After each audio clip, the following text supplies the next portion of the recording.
The regular meeting of the Mishawaka Common Council for October 25th, 2021 will please come to order. Good evening, folks. For those of you who are in attendance with us this evening, welcome. We're glad to have you. A couple of our standard rules and expectations are for those of you who have a cell phone with you, and in this era, that's most of us, if you would please check to make sure that your cell phone is turned off or at least on vibrate. And then also for those of you who are wearing a baseball hat, if you would, please remove that during the meeting, and we appreciate your help along those lines. For those of you who are participating remotely, once again this evening, we are offering remote access to the public for purposes of participation in our meeting. To that end, members of the public will be asked to place their microphone on mute during the meeting with the exception of any public hearing. At the appropriate point in the public hearing, I will invite the public to unmute their microphone for purposes of submitting such comments as they wish to make, one person at a time. All persons wishing to make public comments will be asked to first state their name and address for the record, and after completing his or her public comments, members of the public will once again be asked to place their microphone on mute. And we thank all of you for your cooperation, whether you are participating remotely or you are live and in person with us this evening. And with that, if you would, please rise and join us in the Pledge of Allegiance. I pledge allegiance to the flag of the United States of America and to the republic for which it stands, one nation, under God, indivisible, with liberty and justice for all.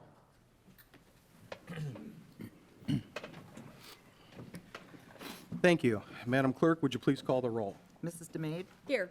Mr. Benicki? Here. Mr. Hazen? Here. Mr. Mamalenti? Here. Mr. Emmons? Here.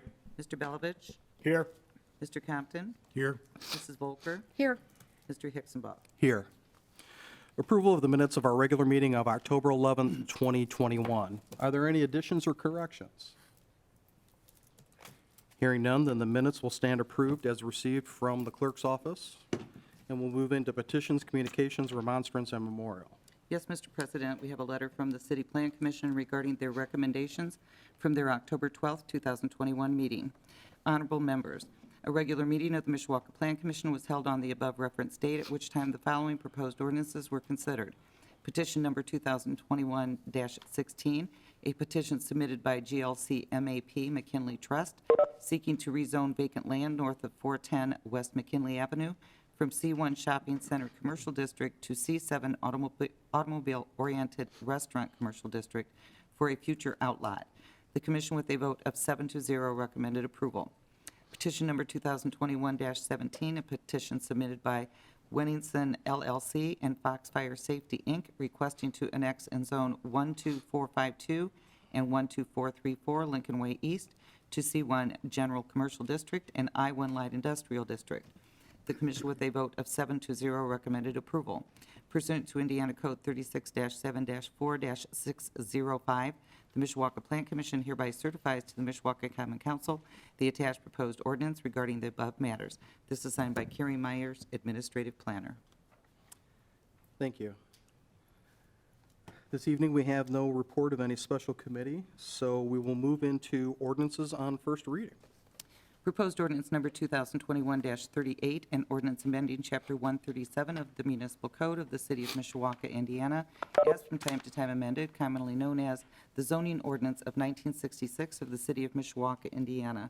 This is rezoning future outlot from C2 Shopping Center to C7 Automobile-Oriented Restaurant Commercial, vacant land north of 210 West McKinley Avenue. Proposed ordinance number 2021-38 will be assigned to the Land Use Planning Committee. Proposed ordinance number 2021-39, an ordinance annexing contiguous territory to the City of Mishawaka, Indiana, and providing zoning classification therefore.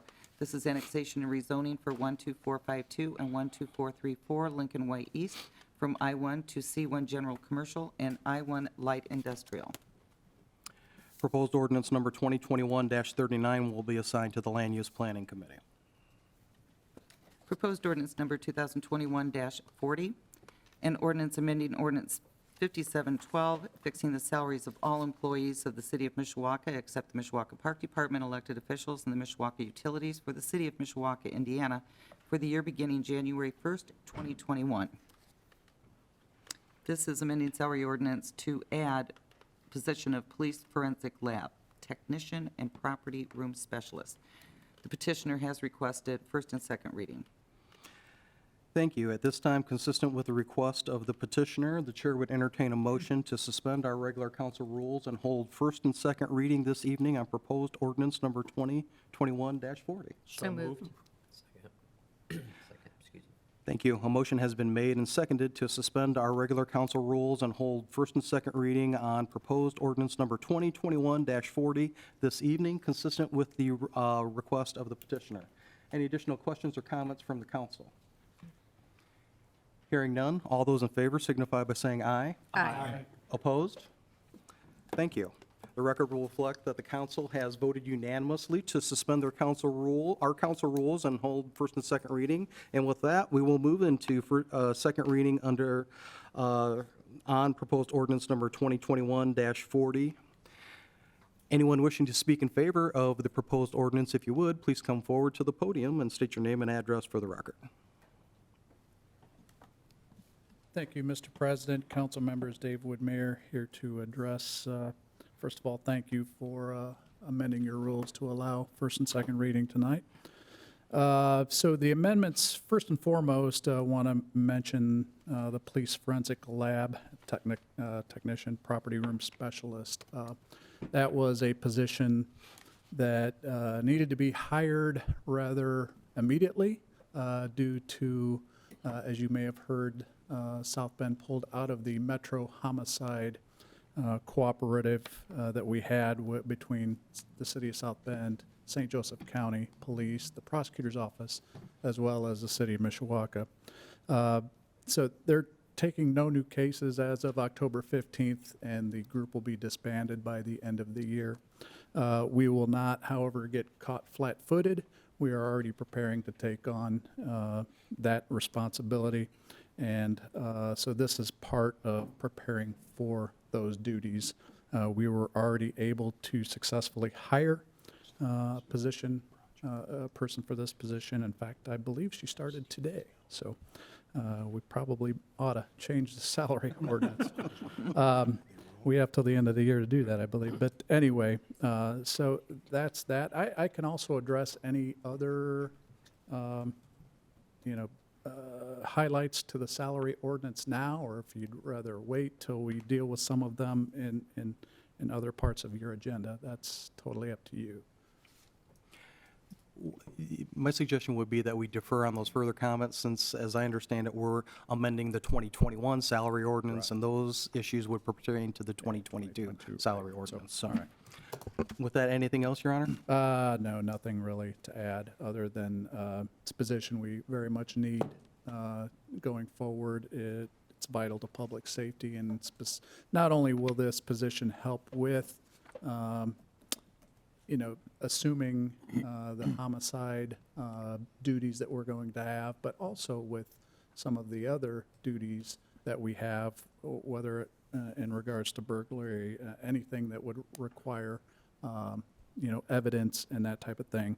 And it's a great time to hire this position because we're looking to pretty immediately start planning for a move from one police department building into a new one. So in which case we have lab space in the new building, we have much bigger evidence space and more capability. So this person will actually really benefit us in organizing that and getting us off to a great start.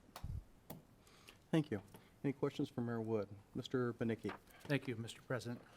Mayor, is this person going to be a sworn officer or a civilian? Civilian employee. Okay, thank you.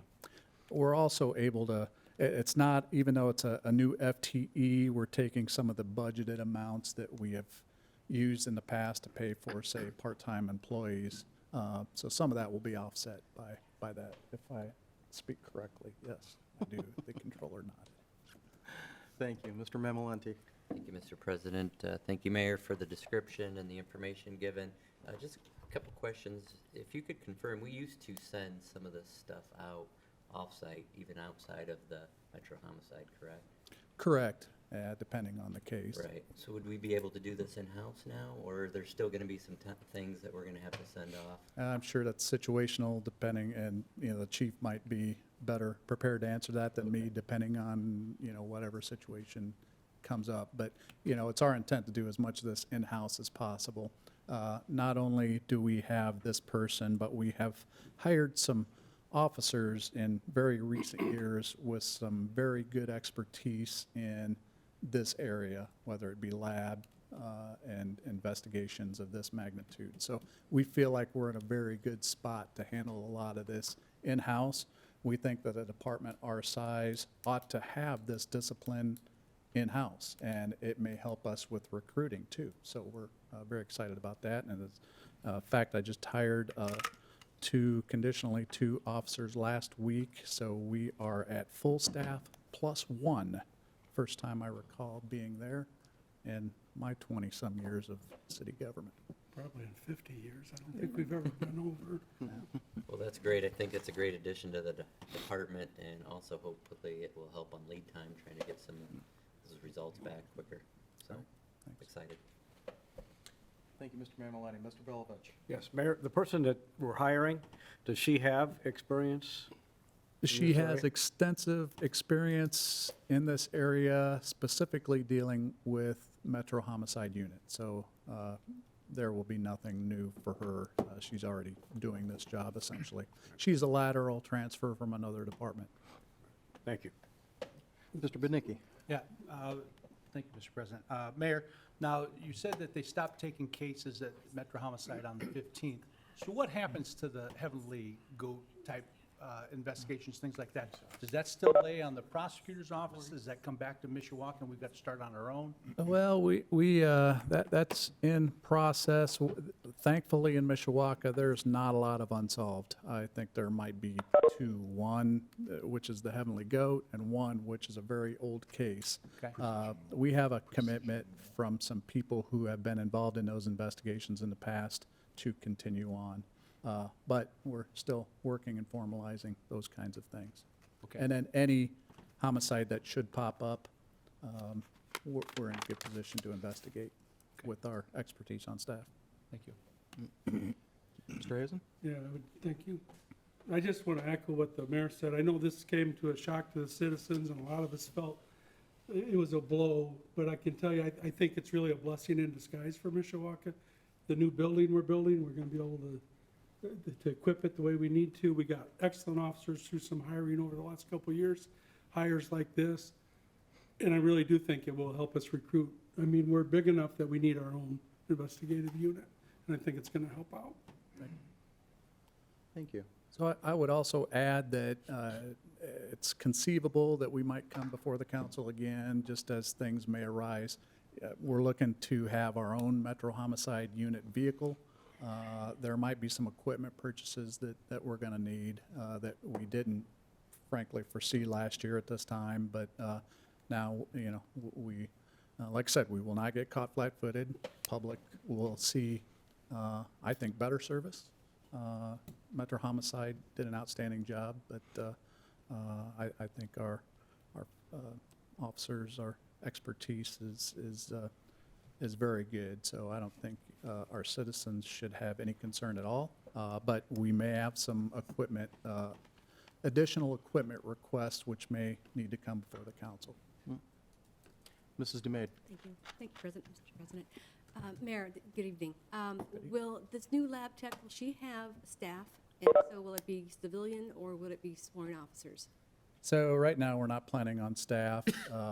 There already are evidence clerks and different things at the police department. Those are civilian employees. So one of the things we've been doing is we have, in my tenure, increased the amount of officers on the street by hiring additional, but we've also taken certain officers who have a discipline that is very unique, say IT, and we've civilianized those and then taken and not eliminated the officer spot. So it allows us to move, say, we had an officer, sworn officer, who was in IT. He retired from the department. We hired him on the civilian side to do essentially the same function. And so he's still providing great service expertise to the city. We were then able to hire a new officer who's now out on the street where, previously the officer had duties that wouldn't allow him to go on the street. So we're doing creative things like that, but typically these are civilian. Great, thank you. But they will have officers who are engaged in that activity too. So some of it has to be, Right. some of it is, Mr. Emmons? Yeah, thank you, Mr. President. Mr. Mayor, has there been appointed a person from the police department that's going to head up the homicide department in Mishawaka? Has there been an officer that's going to head it up? or- We have a couple or a few officers who are very good in that expertise. We also have an officer assigned to Metro Homicide who will be very involved in this. Right now, we're still kind of, working that out. Our officers who have that expertise will absolutely be involved in every investigation, and it'll be multiple officers involved. So the chain of command comes into play and all of that, so. Thank you. Other questions for Mayor Wood? Mr. Mayor, thank you for the information that you shared with us this evening. And I suppose more to the point, thank you for the work that your administration, Chief Witkowski in particular, and those who have assisted in ramping up for this responsibility at the beginning of the year that we didn't know we were going to have to take on in-house. But we appreciate the work that was done there, and I think we all would agree that we are fortunate enough to have an abundance of talent, both in our sworn officers and our civilian employees in the police department, and it's pleasing to hear that we're going to be expanding the number of people that we're bringing on board. And certainly, I also appreciated your comment about the need for us to perhaps look at some additional expenditures as we get into it and identify some other needs, both in terms of equipment and even manpower. And, I certainly would be open to the consideration of that as those needs become known, and not just because of this newfound responsibility, but because we've heard in these chambers and in other settings that there is a desire on the part of the community to have us look to expand our public safety services. So thanks for the work that has been done, and we'll look forward to hearing from you how the transition moves forward from this point. Very good, thank you. Thank you. Is there anyone else who wishes to speak in favor of the proposed ordinance? If you would, please come forward.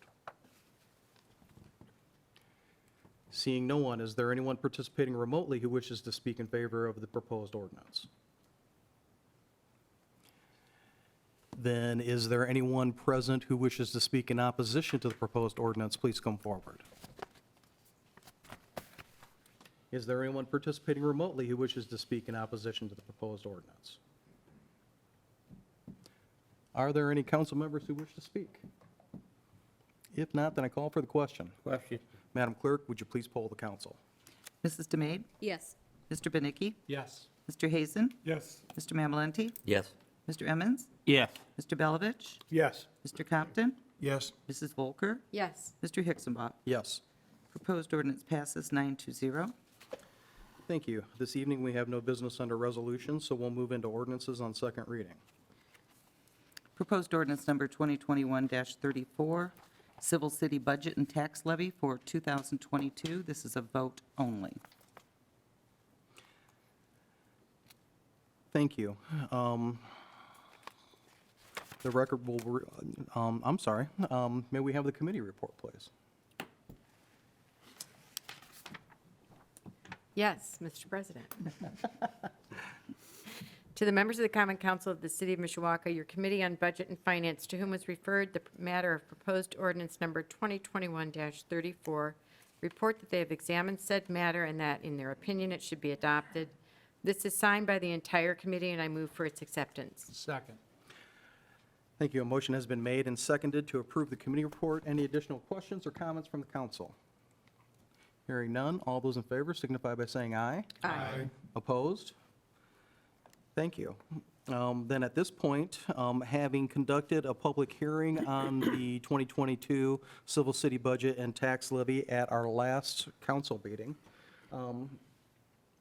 we are at the point where it's certainly appropriate for us to entertain any additional questions or comments from the council.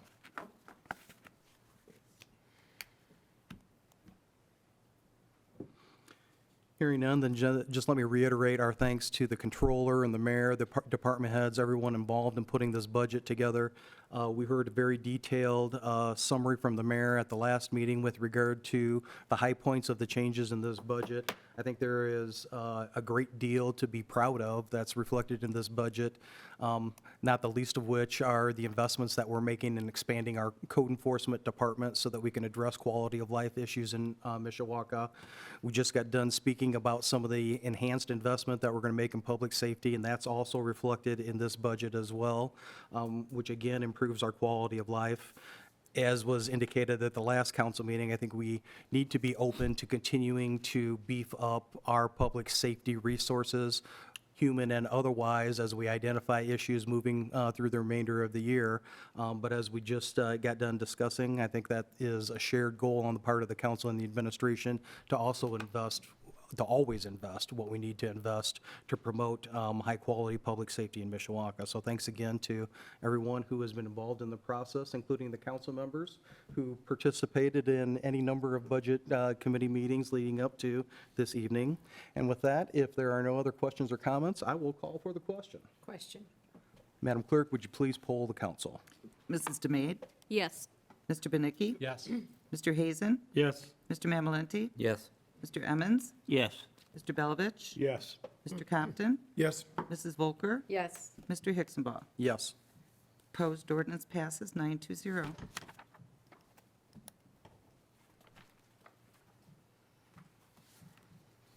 Proposed ordinance number 2021-35, an ordinance amending the salaries of certain elected officials of the city of Mishawaka for the fiscal year beginning January 1st, 2022. Amendment has been requested. Thank you. At this point, consistent with the recommendation of the controller, the chair would entertain a motion to amend proposed ordinance 2021-35 in order to accurately reflect the certification language applicable to the city clerk's office. So moved? Second.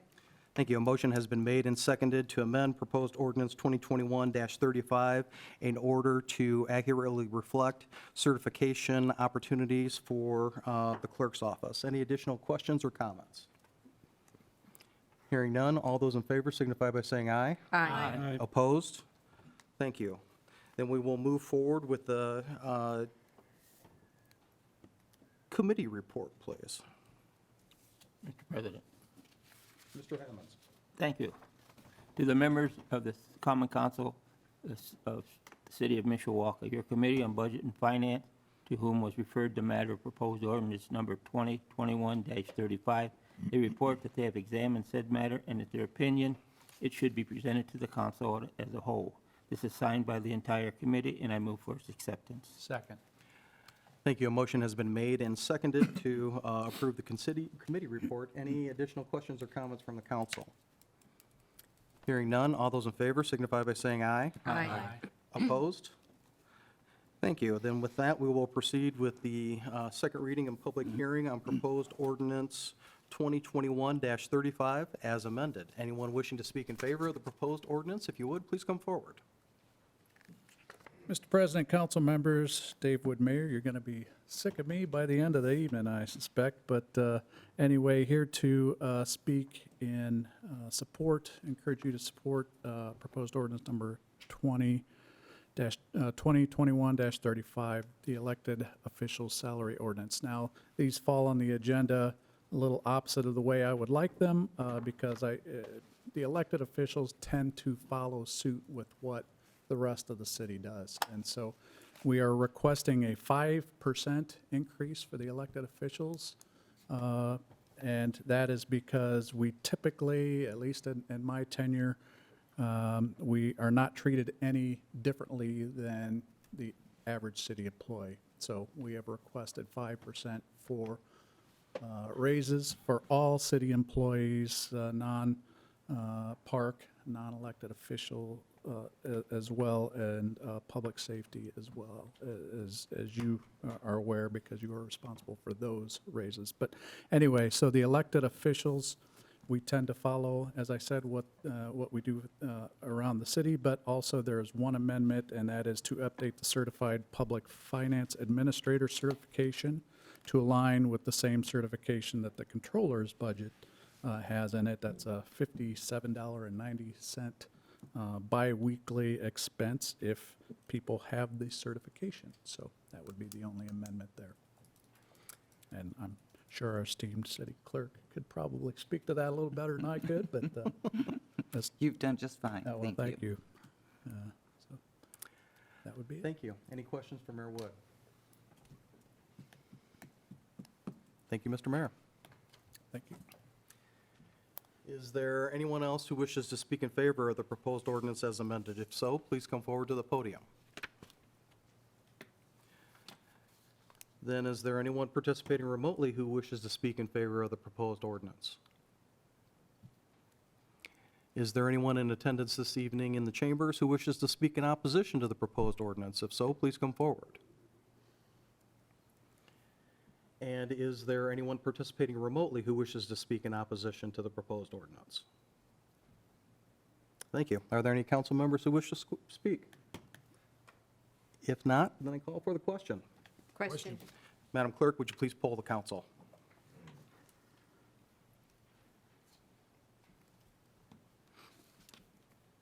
Mrs. Demate, Yes. Mr. Benicki, Yes. Mr. Hazen, Yes. Mr. Mamalenti, Yes. Mr. Emmons, Yes. Mr. Belovich, Yes. Mr. Compton, Yes. Mrs. Volker, Yes. Mr. Hixenbaugh. Yes. Proposed ordinance as amended passes 9-0.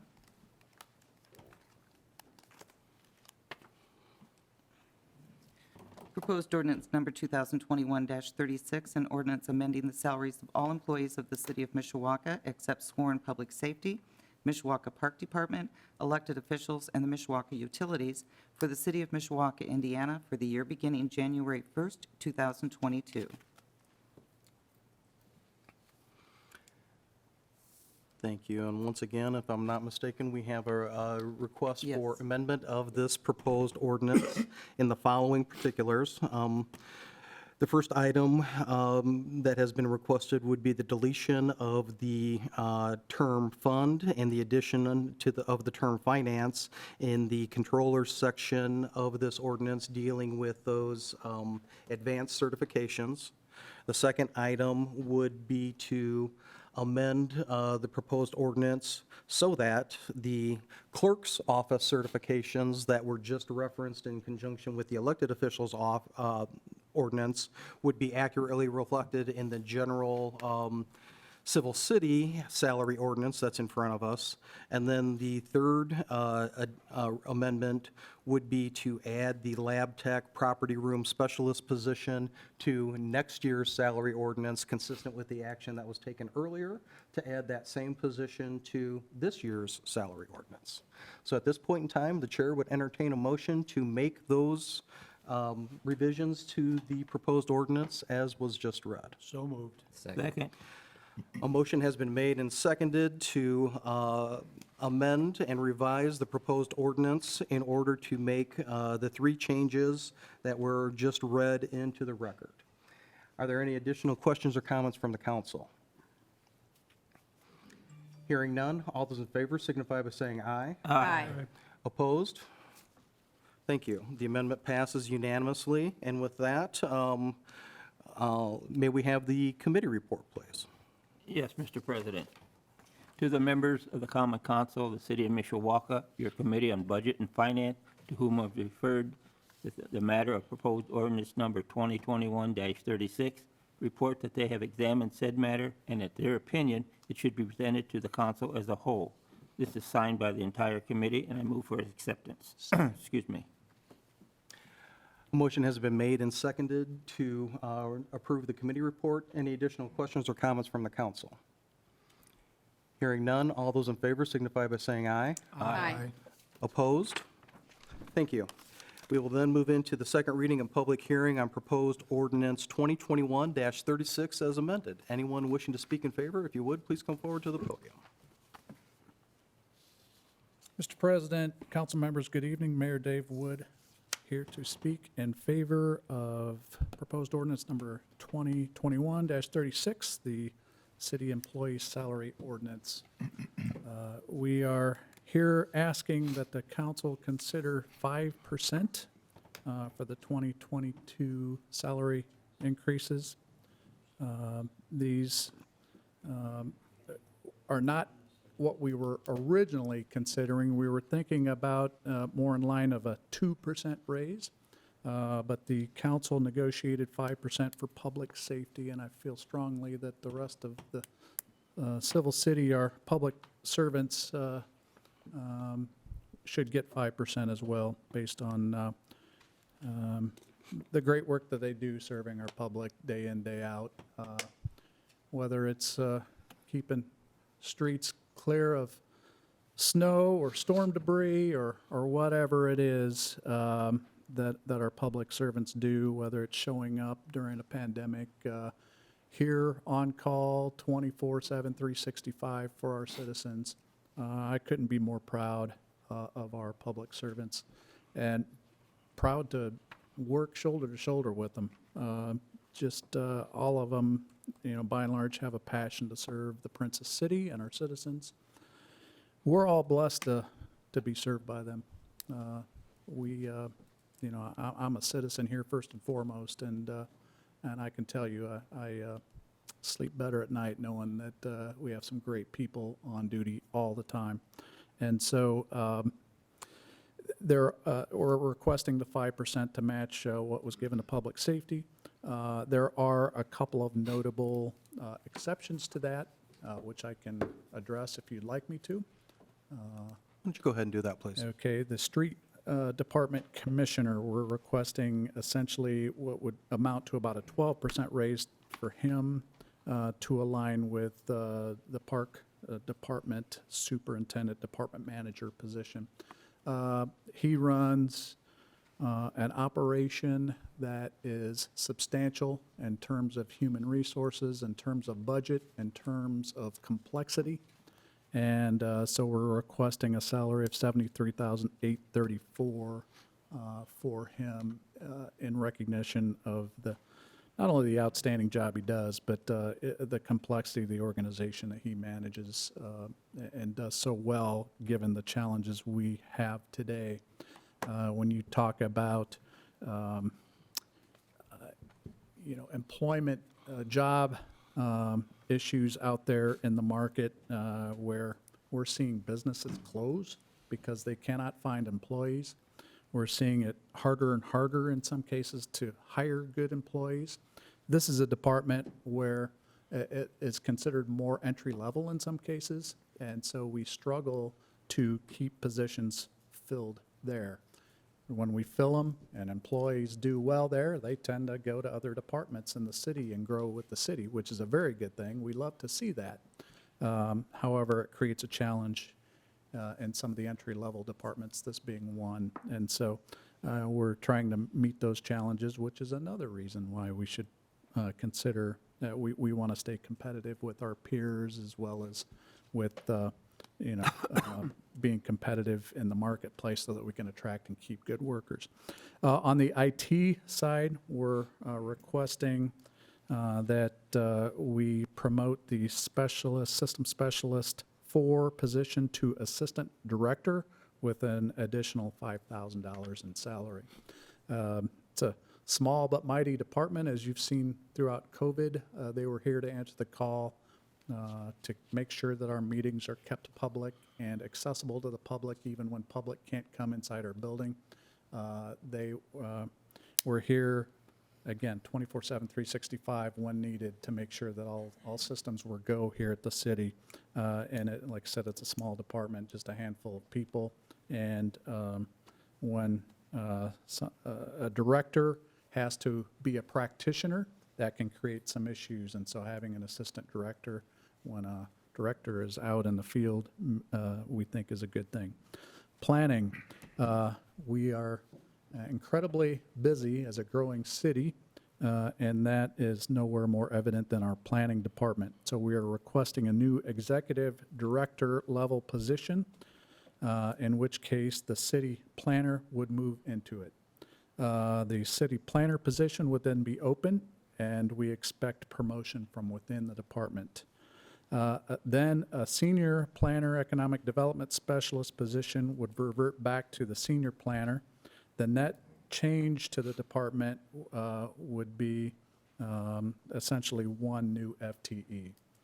And so that's one change. And then we're also requesting stipends for the Board of Public Works and Safety, who take on duties outside of their normal department responsibilities.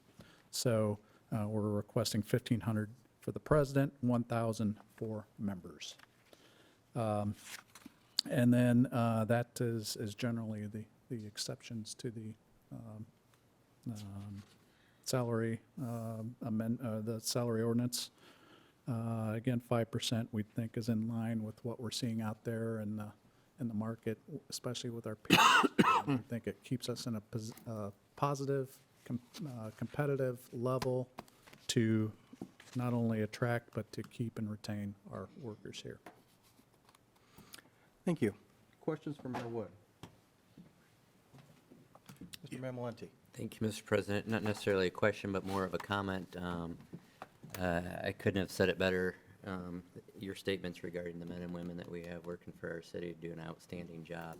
I know this is one of the largest raises that I've seen since I've been on here, and I can't think of a better time to do it. So appreciate the help and the efforts, and make with the controller as well making this work. So thank you. Thank you. Thank you. Mr. Compton? Yeah, along those same lines, Mayor Wood, you know, you and I had discussion about the budgets and raises and public safety, and, you know, we discussed this, and I understand your conservativeness in fiscal conservativeness in these areas and watching out for the budget and the fiscal cliff and into the future. I understand that. I do appreciate, as I talked and expressed to you, I think, and as Mr. Mamalini said, that if there was a time, now was a time we could show, and it was perfect timing in my mind, that we could show our city employees the appreciation of getting through what is an extremely challenging year. And so I just wanted to thank you publicly for coming to that conclusion. You know, I hope maybe our discussions might have nudged you a little bit, but, you know, all in all, I know you're a fair person, and you'd like, as you've said before, we'd like to do these things, but it's about, you know, watching our pocketbook and watching our checkbook and just making sure. So I appreciate that. I appreciate what, I know, I'm sure the citizens do. I know the policemen and firemen do. Thank you very much appreciated. Thank you. I appreciate those comments. Thank you. Other questions for His Honor? Thank you. Thank you. Anyone else wishing to speak in favor of the proposed ordinance, if you would, please come forward. Is there then anyone participating remotely who wishes to speak in favor of the proposed ordinance? Is there anyone physically present who wishes to speak in opposition to the proposed ordinance? Then is there anyone who is participating remotely who wishes to speak in opposition to the proposed ordinance? Are there any council members who wish to speak? Mr. Benicki? Thank you, Mr. President. I would just like to also publicly thank the mayor and Becky, you know, for the hard work that they've done through these trying times. Employee retention is just impossible these days, and I think that anything that we can do to try to retain an employee, it just saves from, you know, turnover, and turnover is very tough in the private sector. Trust me, I know. So, you know, anything that we can do, and you know, we stand behind the decisions 100%. So thank you very much. Thank you, Mr. Benicki. Any other questions or comments? Then let me echo the comments of my colleagues. I also appreciate the work that went into this, and I also am in support of what's in front of us this evening for the reasons that have been highlighted. But Mr. Benicki, I think, makes a great point.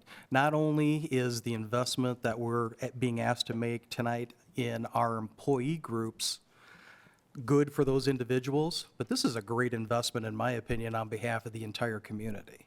For us to be able to deliver the services every day that we want to, we have to be able to recruit and retain the best and the brightest talent that's out there.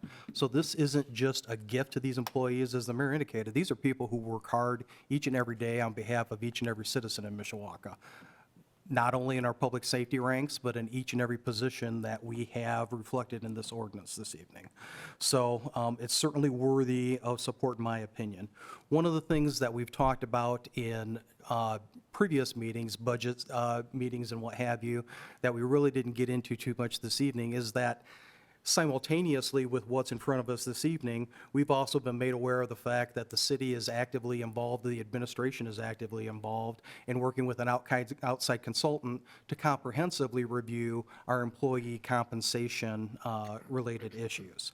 And my hope is that there'll be some good actionable data that'll come out of that process so that next year when we're at this point, we'll be able to identify perhaps an even broader vista of opportunities for us to better align our compensation for employees with not just market realities, but with the good work that our employees do. So I'm excited to see what the results of that salary analysis will be, and I appreciate, again, the work that everybody has put into what's in front of us this evening. And with that, if there are no other questions or comments from the council, I will call for the question. Question? Madam Clerk, would you please poll the council?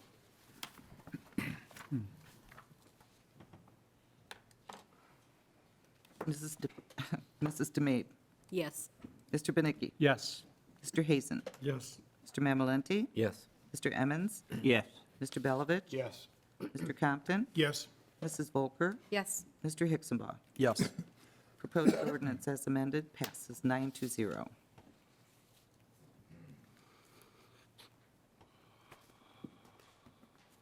Proposed ordinance number 2021-37, an ordinance fixing the salaries of all sworn public safety employees of the city of Mishawaka, Indiana, for the year beginning January 1st, 2022. An amendment has been requested. Thank you. At the request of the administration and the fire chief, it has been requested that we amend proposed ordinance 2021-37 in order to add the position within the fire department of diver apprentice with a stipend compensatory amount of $500.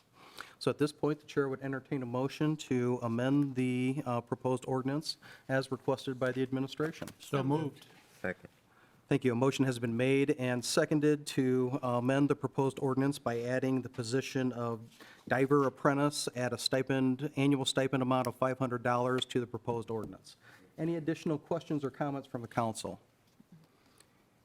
Hearing none, then all those in favor of the proposed amendment signify, by saying aye. Aye. Those opposed? Thank you. Then may we have the committee report, please? Yes, Mr. President. To the members of the Common Council of the City of Mishawaka, your Committee on Budget and Finance, to whom was referred the matter of proposed ordinance number 2021-37, report that they have examined said matter and that in their opinion should be presented to the council as a whole. This is signed by the entire committee, and I move for its acceptance. Second.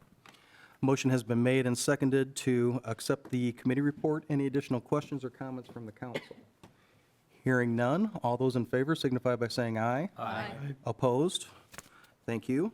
Then we will move into the second reading and public hearing on proposed ordinance 2021-37 as amended. Anyone wishing to speak in favor, if you would, please come forward. Mr. President, council members, Dave Wood, Mayor, here to speak in support of proposed ordinance number 2021-37.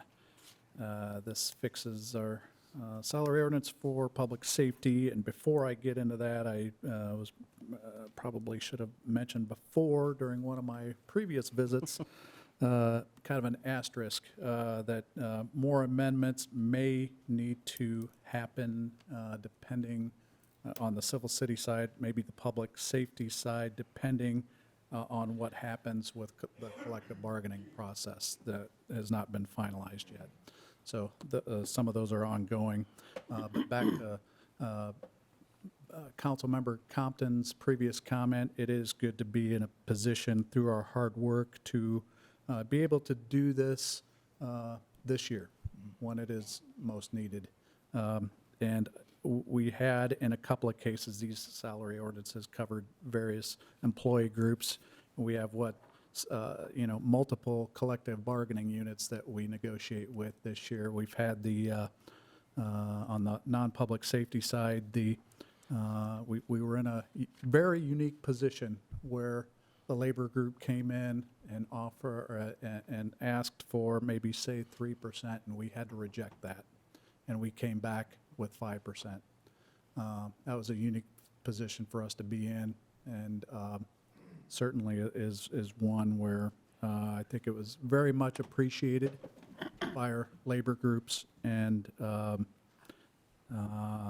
certainly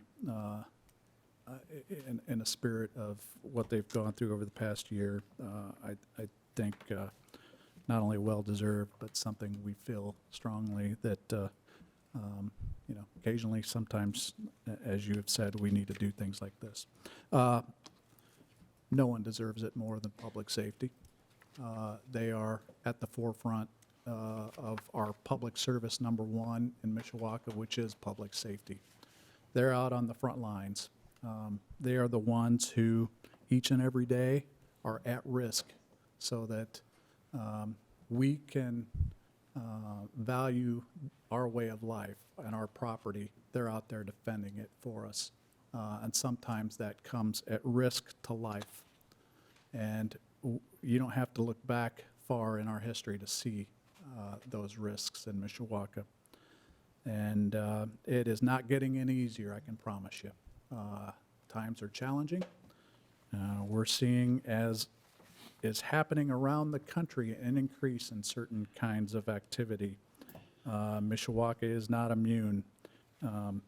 But I would tell you that I wouldn't trade our problems for anyone else's. I can tell you that much for sure. And that is because of the great work of the Mishawaka Police Department, great work of the Mishawaka Fire Department. I am blessed to go out to many places around the community. I was at a place yesterday where we had 50, 60 people there and received just numerous compliments about our police department and the job that they're doing in this difficult climate that we're in. And so when I see what the kinds of decisions they have to make every day, the kinds of decisions that the public don't necessarily see on a day-to-day basis, they deserve everything that we can give them, and we wished it were more. We just have to live within a budget. But we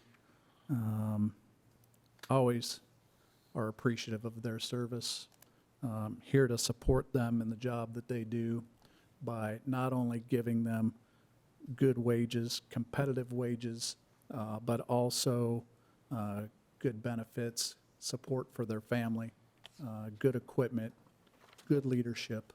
And I think when you factor all of those things in, I would put our departments up against anyone else's.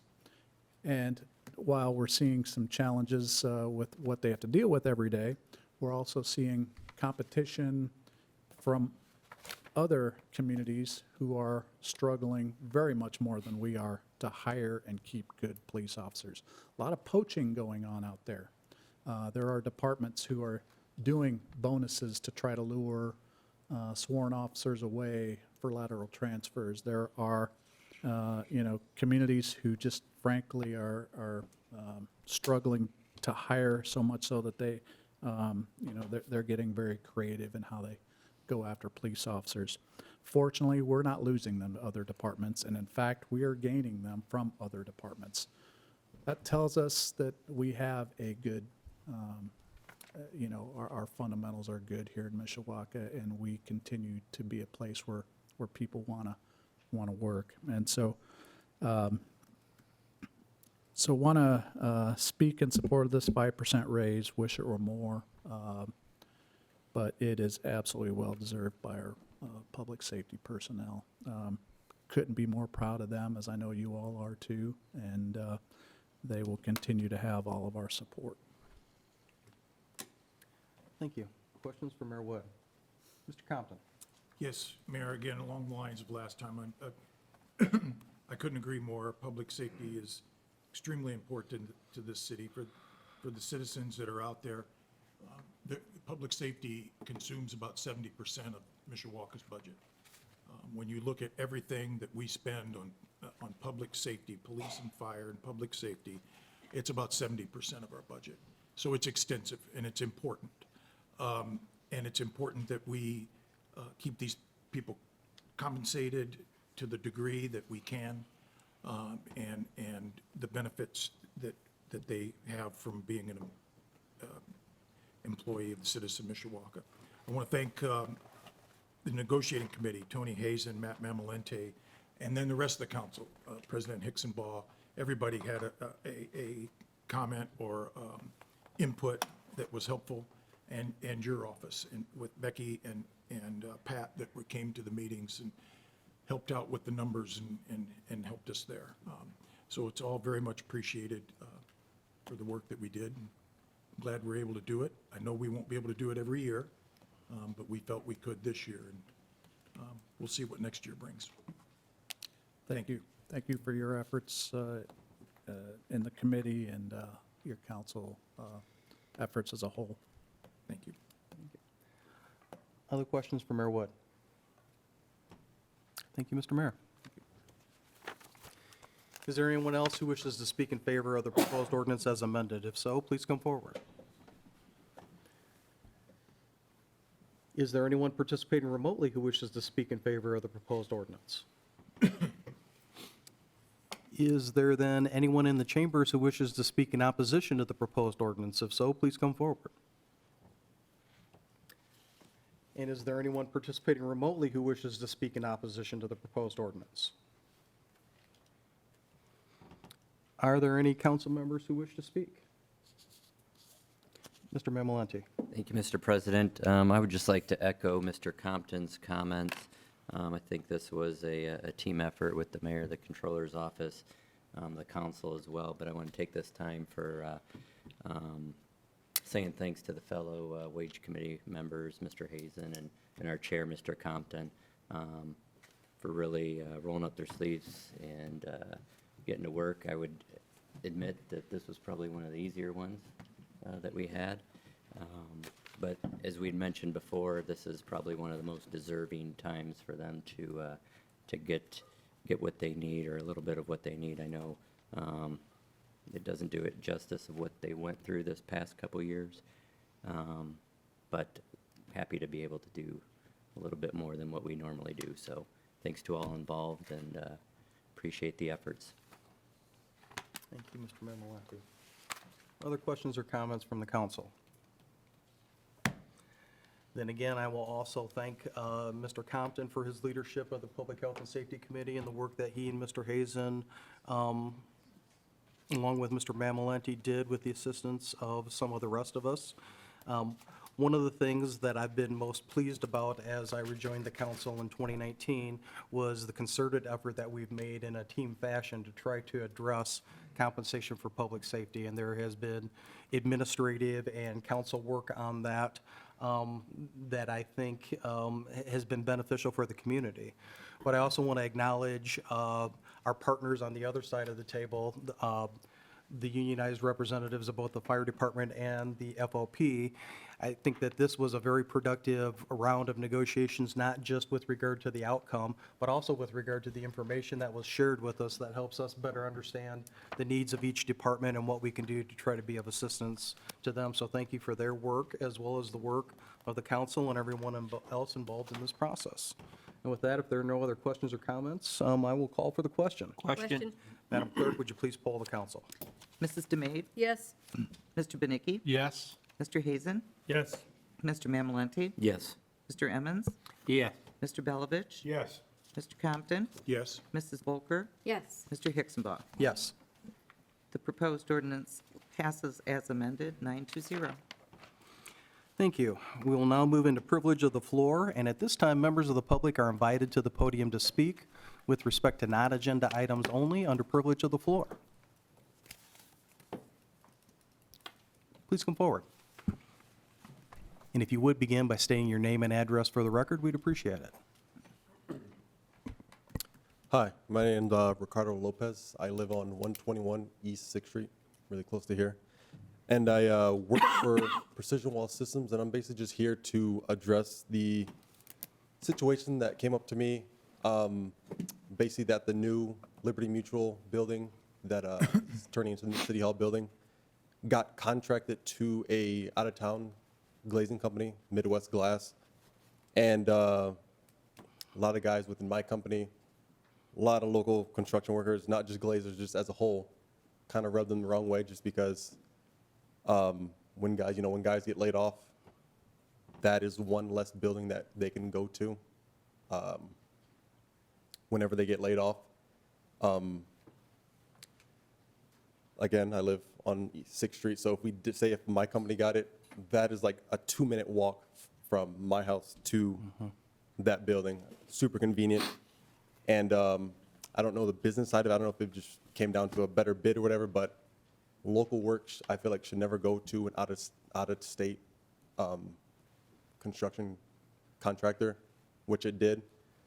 So basically just here to see what we can do as a preventative, because obviously it's already contracted to them, but there's a lot of new jobs that I've been hearing that are going to be coming soon. What is like a preventative to prevent that from basically happening for the upcoming jobs, to keep it local? Yeah. Okay, thank you. Mr. Compton? Mr. Lopez, thank you for stepping up. Yes. I'm a member of the IBW. Okay.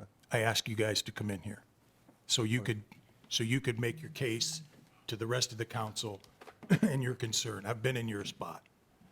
But in this case, I was on the committee that interviewed general contractors, and then we talked about subcontractors. So I was from the city, along with the mayor, some of his staff were in the group that hired Wygan Construction for this job. We made it very clear, the mayor made it very clear, that he wanted local contractors, local people, and frankly, as much union workers as we could get. Doesn't happen too often from a mayor to say that in a meeting, but he did. Now, that said, we are dealing with taxpayer dollars. So if a qualified bidder bids it, and we deem them local, and we'll talk about that in a minute, I'll talk about that in a minute, whether they're union or non-union, as tough as it is when you're in that craft, Right. you have to go with them. If they're qualified to do the job, you really have to go with them because you're dealing with taxpayer dollars. If it's a private job, you can give people second looks. There's other things you can do that can help people out. A favored contractor. I mean, you got to be legal, but you can do Right. things. When you're dealing with tax dollars, much more difficult to do, and you get yourself in real deep trouble if you start trying to do that. So I look back at some things, just so you know. The glass packages were bid by Wernz, Precision, Lazaro, Midwest. Those were the bidders. Yeah. Those were the ones that were invited to bid. Let me clarify that. The actual bidders, and I'm going to lose it here. I got it. No, I don't have it. The actual bidders were, there were three. There it is. Midwest, Precision, and Wernz. Now, I looked Midwest up because that bothers me. They're from Stevensville, Michigan. Are they out of state? Yes. Are they in Michiana? My opinion, yes. And I understand from your opinion where you're at. Right. We may not agree on that. But in my opinion, yes. And the bids were really close. So what do you do? What do we do with taxpayer dollars? I heard from your business manager about this. I went back and talked to the city, and their concern was if we give one contractor a second look, we really got to give them all. And where do we stop? It was legitimate, it was on time, they can do the work, and, but in the end, I get where you're at. And I've been standing where you're at. The only trade on the job that didn't come out the way you wanted it to come out. I've been there. So all I can tell you is give you information. And when I was in your shoes, that's all I really wanted. As far as what we'll do in the future, I can tell you as long as I'm in the position and have a little bit of influence in Mishawaka, we will work with local contractors and contractors qualified to do the work. And you're correct, we do have a lot of work coming.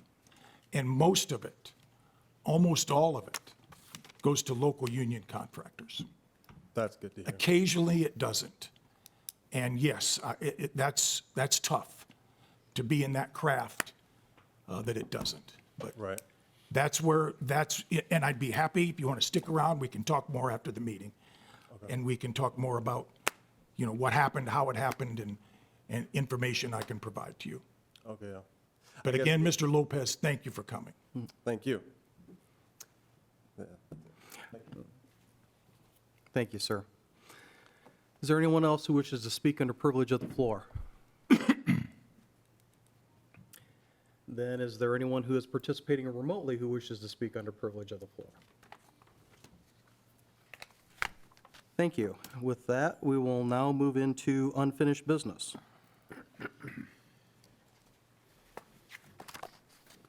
We have the matter of Resolution 2021-24, a resolution of the Common Council of the City of Mishawaka, Indiana, approving the interlocal agreement for the operation of a consolidated public safety answering point in St. Joseph County, Indiana. Thank you. This is a public hearing on proposed resolution 2021-24. Anyone wishing to speak in favor, if you would, please come forward to the podium.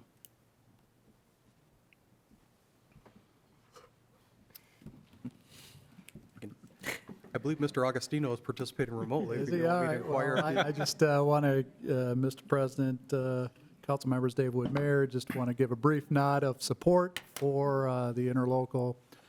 We have reviewed it, had some questions. Thank you for allowing for some more time so that we could go in and get some clear answers on it, and that I think Mr. Augustino will refer to.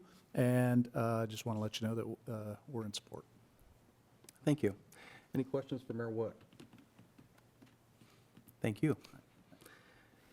Is there anyone else physically present, before I invite those participating remotely to speak in favor? Is there anyone else physically present who wishes to speak in favor of the proposed resolution? If so, please come forward to the podium.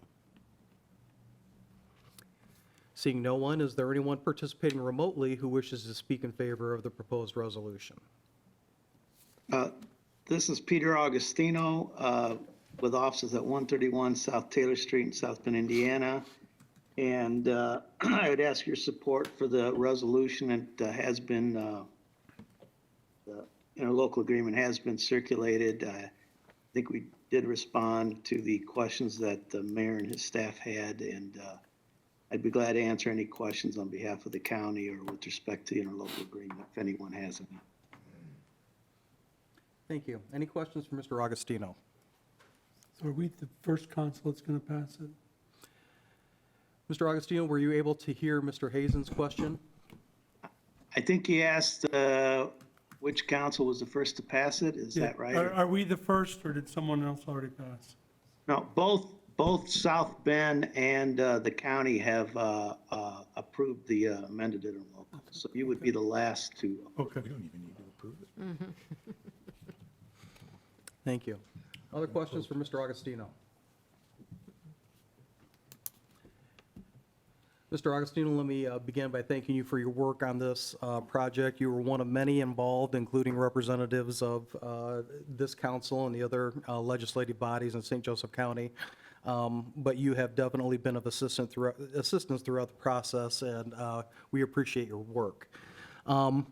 Just for the record, and in particular for those who are in attendance who don't have a copy of the resolution in front of them, I'm going to try to summarize as briefly as I can the major points that are reflected in this revised interlocal agreement, and I'm going to ask you to correct me if I misstate anything. But the first major change that's reflected really builds upon the recent change in the local income tax funding that has now been directed primarily toward funding this combined dispatch center. And what has been done, as I read this resolution, is to take what's, I think, commonly referred to as the backup funding formula if the income tax revenues are not sufficient to fully fund the operation of the dispatch center, and to allocate contributions on the part of St. Joseph County, the city of South Bend, and the city of Mishawaka based upon a funding formula that is geared 25% toward net assessed value and 75% based on call volume. Would you agree that that's one change that is in this resolution? Yes, sir, and that is a flip of the prior formula, which favored net assessed value. So I think when we looked at call volume and how it was being spread between the three main players, the new formula for the backup funding is a more accurate reflective of usage than the prior formula. So yes. And then the second major change or revision, as I read it, expands the executive board that supervises the operation of the combined dispatch center to now include representatives of the South Bend City Council, the St. Joseph County Council, and the Mishawaka City Council. And as I understand it, through separate action of the St. Joseph County Council, the number of representatives that each of those three legislative bodies will have on the executive board will be 2 council representatives per unit. Is that accurate? That is. And that action will occur, I believe, final action will take place at the November 9th meeting of the St. Joseph County Council. thank you. I appreciate those clarifications. Any other questions for Mr. Augustino based upon my questions? Mr. Augustino, anything else that you wish to add before we ask you to mute your microphone? I just thank you for your kind words and acknowledge all the teamwork, and it certainly seems to have played a great part in what Mishawaka does, and so we thank you as well. Thank you. The thought occurs that in our earlier meetings, I was negligent in not acknowledging the work that Steve Dalton, the county's fiscal advisor, did as part of this process as well. So if you would, please pass along our appreciation to Mr. Dalton for his work on this project also. Will do, thank you. All right, thank you.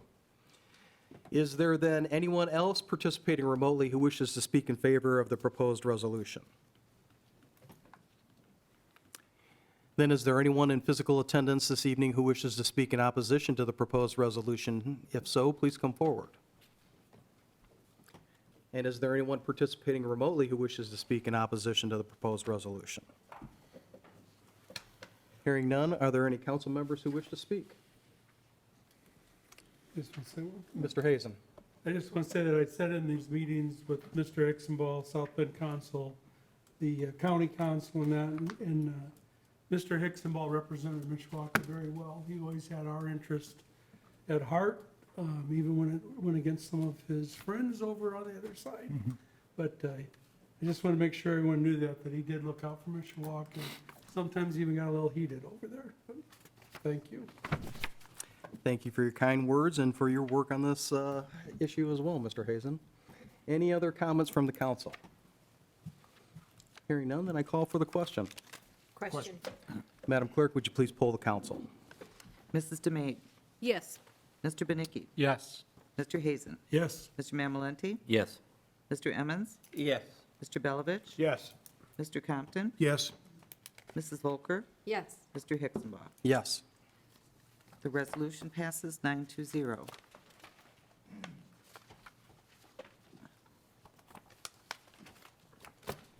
Proposed ordinance 2021-31, an ordinance amending Chapter 137 of the Municipal Code of the City of Mishawaka, Indiana, is from time to time amended, commonly known as the zoning ordinance of 1966 of the City of Mishawaka, Indiana. This is a PUD amendment to remove restrictions as a senior-only complex to become market rate, non-age restricted for Whispering Pines Apartments. Thank you. May we have the committee report, please? Yes, Mr. President, to the members of the Common Council of the City of Mishawaka, your Committee on Land Use Planning, to whom is referred the matter of proposed ordinance number 2021-31, report that they have examined said matter and that in their opinion should be presented to the council as a whole. This is signed by the entire committee, and I move for its acceptance. Second. Thank you. A motion has been made and seconded to approve the committee report. Any additional questions or comments from the council? Hearing none, all those in favor signify by saying aye. Aye. Opposed? With that, we will move into the second reading of public hearing on proposed ordinance 2021-31. Anyone wishing to speak in favor of the proposed ordinance, if you would, please come forward to the podium and state your name and address for the record.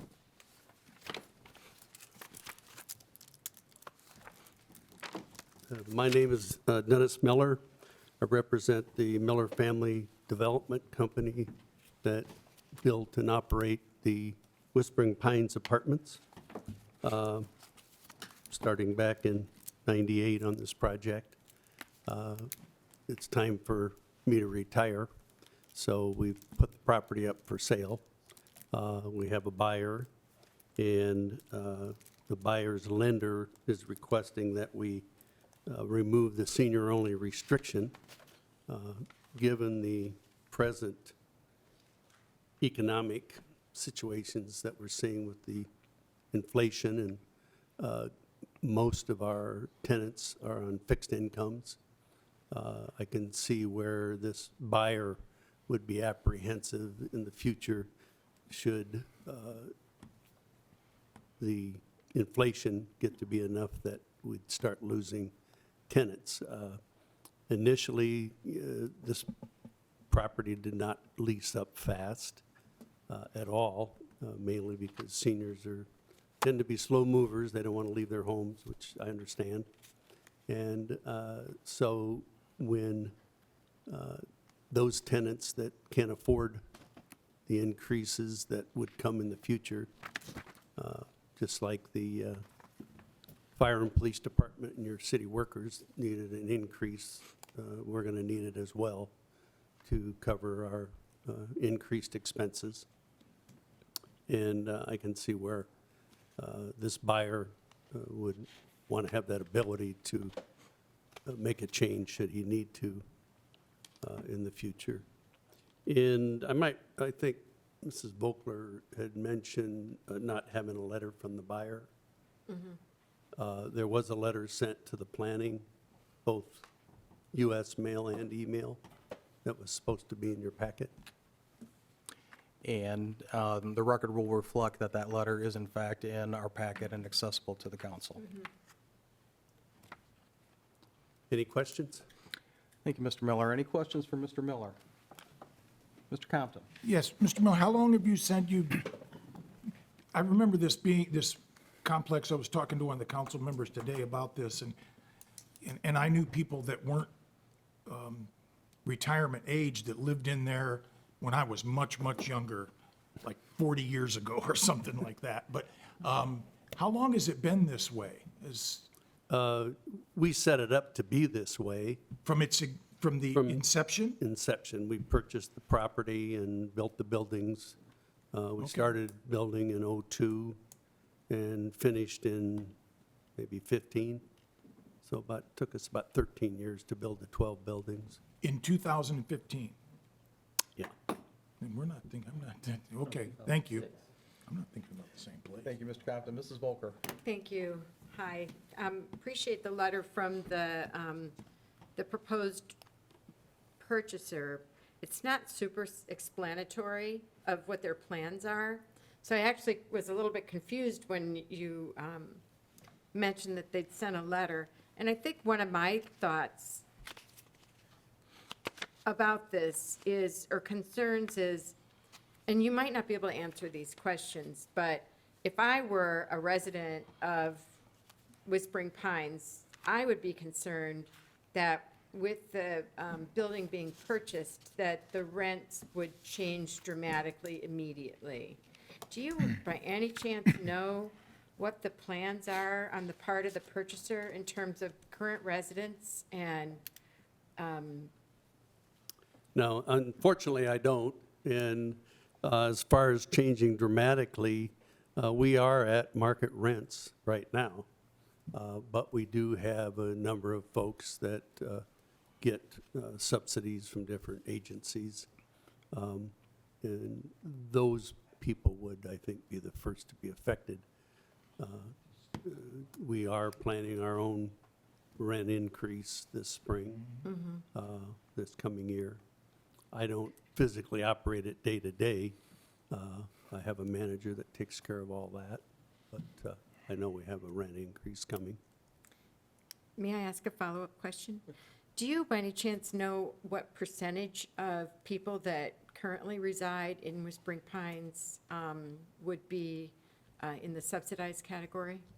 I think she said it was around 20%. Okay.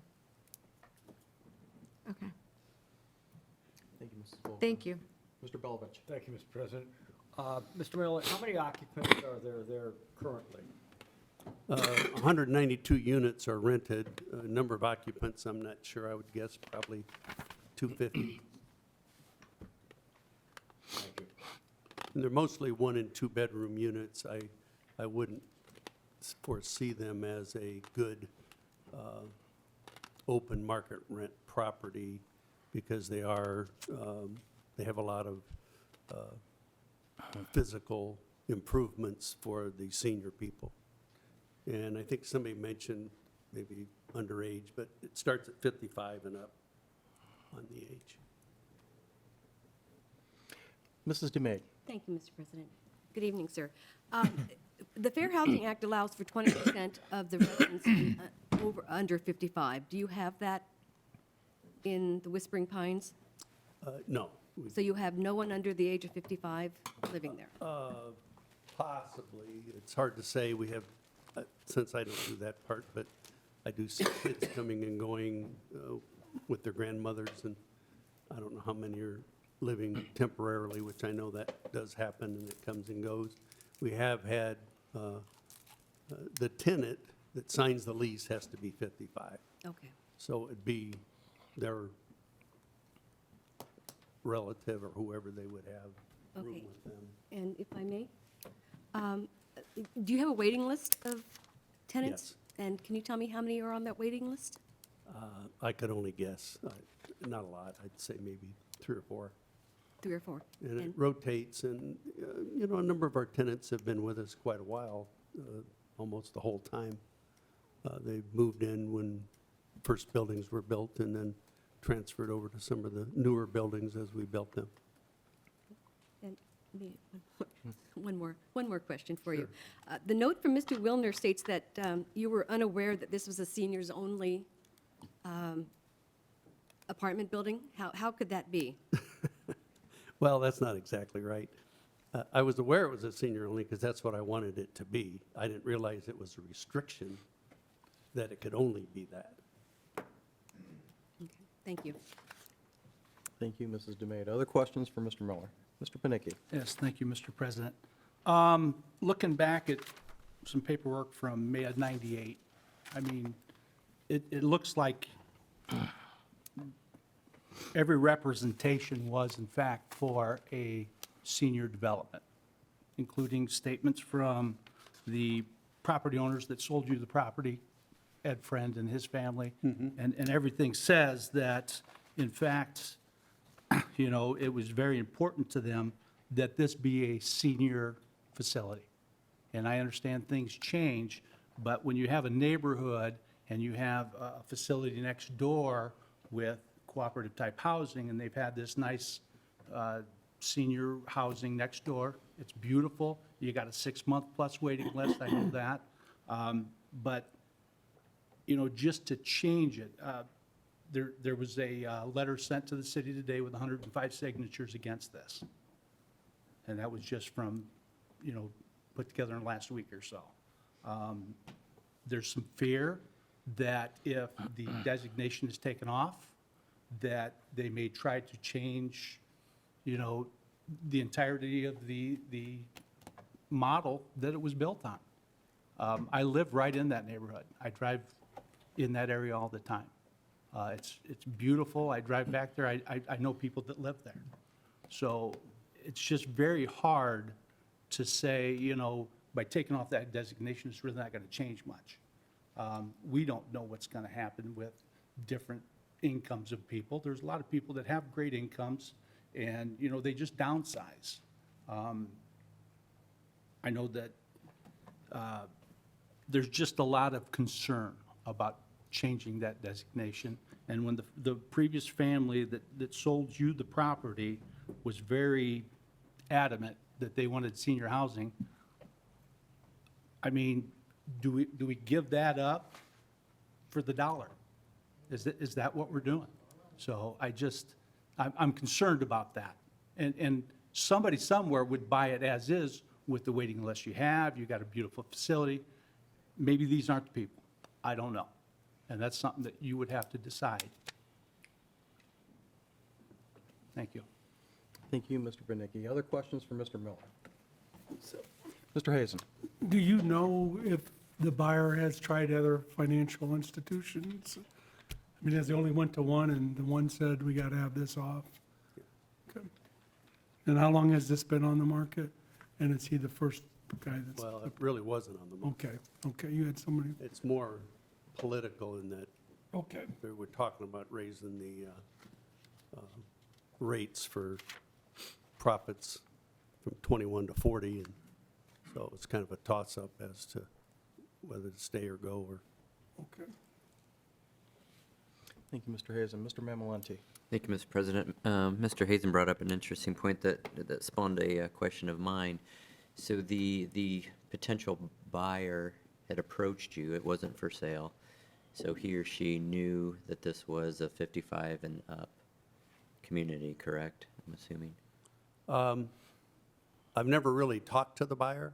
Okay. I had another complex in South Bend that I sold a couple years ago, and that broker had contacted me. Actually, they wanted to buy it back then, but I wasn't ready to sell. And so this broker contacted me and said he had a buyer for it, and they were paying considerably more than any quotes I'd gotten from other people. In this market, I was getting 2-3 calls a month from brokers wanting to buy property. And so I did entertain one company out of Indianapolis just to get an idea of where we're at dollar-wise. And this company came in with an offer considerably more than what the other company had estimated they could get for it. Okay. I just, you know, and Mr. Bernicki had brought up some great points as well, and I feel that there's so much at risk in affecting the elderly population just by on this one decision to lift this restriction when you had a potential buyer come to you, wasn't even on the market. You have 100% capacity. You have a waiting list. I think this would be extremely marketable or of great value to purchase, and still be able to keep this at the 55 and older restriction on it as well. So I'm going to listen to the other folks that I'm sure are here to speak this evening, but I just wanted to give you my thoughts. Thank you. Thank you. Any other questions from the council? Thank you, sir. Yep. Is there anyone else physically present who wishes to speak in favor of the proposed ordinance? If so, please come forward to the podium. Then is there anyone participating? Oh, I'm sorry. No, right now we're in favor. That's okay. You'll have your chance in just a second here. I'll ask again before someone gets drugged down in their seat. Is there anyone else who wishes to speak in favor of the proposed ordinance? If you would, please come forward to the podium. Then seeing no one, is there anyone participating remotely who wishes to speak in favor of the proposed? I would like to. Then, sir, if you would, please begin by stating your name and address for the record. Peter Jankowski. And my address is 3327 Montmartre Circle. And that's in West Bloomfield, Michigan. Thank you, sir. I am the broker that's representing the purchaser of the property. And we just wanted to kind of weigh in as to address some of the questions that I've been listening to. I know a few of you were here last time I spoke, but I'm going to reiterate that the purchaser is based out of New York. They have at least 4 communities in the state of Indiana, and I know they have about, I want to say 30 others throughout the country. They're a professional group that's paying, like Dennis said, a very high price for the property, and they would not be willing to sacrifice the integrity of the property and their investment by running it poorly or having undesirable people in the property that are going to cause a nuisance for other tenants and would result in increased vacancy. The property is already market rate. So if Dennis wanted to go tomorrow and jack up the rents when leases expire, he has every right to do that. So it's not more or less raising rights or economics or anything for the current tenants.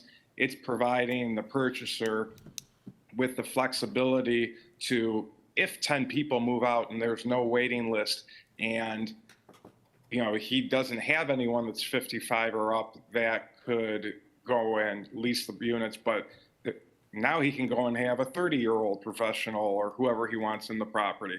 And that's what the lender's problem really is. They can't kick any of the tenants out. Once they purchase the property, they have to go through with whatever lease Dennis has in place. They don't want to kick tenants out because kicking tenants out or doing anything like that costs them money to go and paint a unit or put new carpet in or new appliances or anything like that. And everyone knows that the idea for an investment is to keep making money and not spend on it if you don't have to. Being able to keep the occupancy up lets the purchaser go and continue to maintain the property, do any improvements they have to do, and it just gives them flexibility and gives the lender peace of mind. And as far as going to other banks and institutions, they're more difficult than ever due to COVID-19 right now. And once you get into a certain price range, you can't go to community banks and things like that and get favorable financing. These are going out to the larger markets.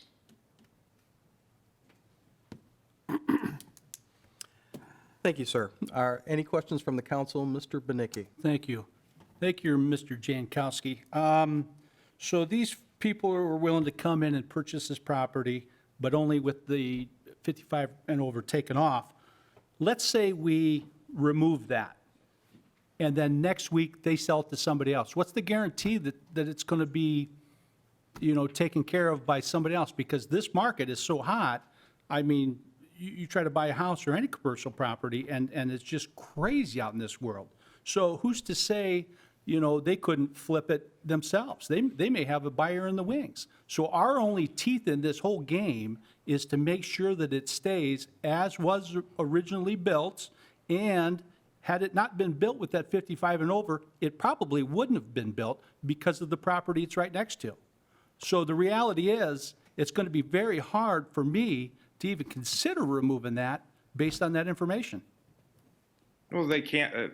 I'll tell you right now, like Dennis said, the evaluation that he had from the other brokers in Indiana, my client came in and made an offer so much higher that it did entice Dennis to sell. So if the price that they're paying, and then you take into account that taxes are going to increase after they purchase it, which eats out of the profit, there's no one that's going to pay on a flip to go and buy the property when there's going to be so little profit. Everything's bought on cap rates, and the cap rates would be so low that people, there is no flip. If you guys want to pass this and put in there that they have to continue to own, operate, and manage the property for a reasonable period of time, that could be a good, solution to give you peace of mind that what I'm telling you is the truth. Okay. Something very interesting, Mr. Jankowski. You just said that the other brokers that Dennis was talking to gave him different numbers when Dennis was just in front of us and said he didn't even put it on the market. Somebody came to him. No, he just said a few minutes ago that he had a group out of Indianapolis that gave him a price range, and my client came in and made an offer higher than that. Well, you made it appear as if there were multiple. No, well, multiple brokers do evaluations for a property. I'm sure Dennis had a brokerage company, and there was more than one broker that helped put the assessment together, and that's why I just use it as a plural. Okay, thank you. Thank you, Mr. Benicki. Mrs. Volker. Thank you, Mr. President. Hi, Mr. Jankowski. I have two questions for you. One, you mentioned that there are other Indiana properties that have been purchased and are owned by the Embassy Group. Do you recall by any chance the name of any of those properties? They're more in southern Indiana. They're in Evansville, Newburgh area. Yeah? I do not know the name of them off the top of my head. Okay, because I have a computer in my hand that I could look them up in, and I was just kind of curious about, what these other properties are and what they look like, and, just a little bit of information about them. The other question that I had is, when the Embassy Group, it looks like the Embassy Group, just doing a little bit of research, it looks like, and I might be wrong about this, but it looks like it might be a subsidiary of an international real estate firm. Am I correct? I don't know where their money exactly comes from. They might be funded for, most groups are syndicators that have money that they put together, and I don't want to assume, but I could guess that they might have Israeli money behind them.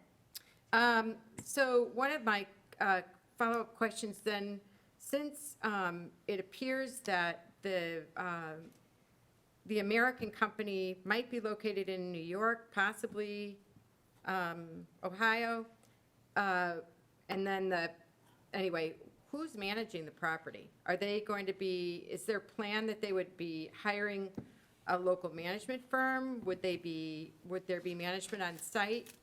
Do you have any idea? I don't know who manages for them in certain markets. There was a group out of Michigan that they had hired that does do property management that was going to help them with due diligence, but we halted due diligence and everything very quickly once we found out about the restriction, and haven't really done much because due diligence costs money, and if this approval didn't go through, they didn't want to throw money at that. Right. Or waste money. Right. I guess one of the things, I'll just speak, I will speak for myself.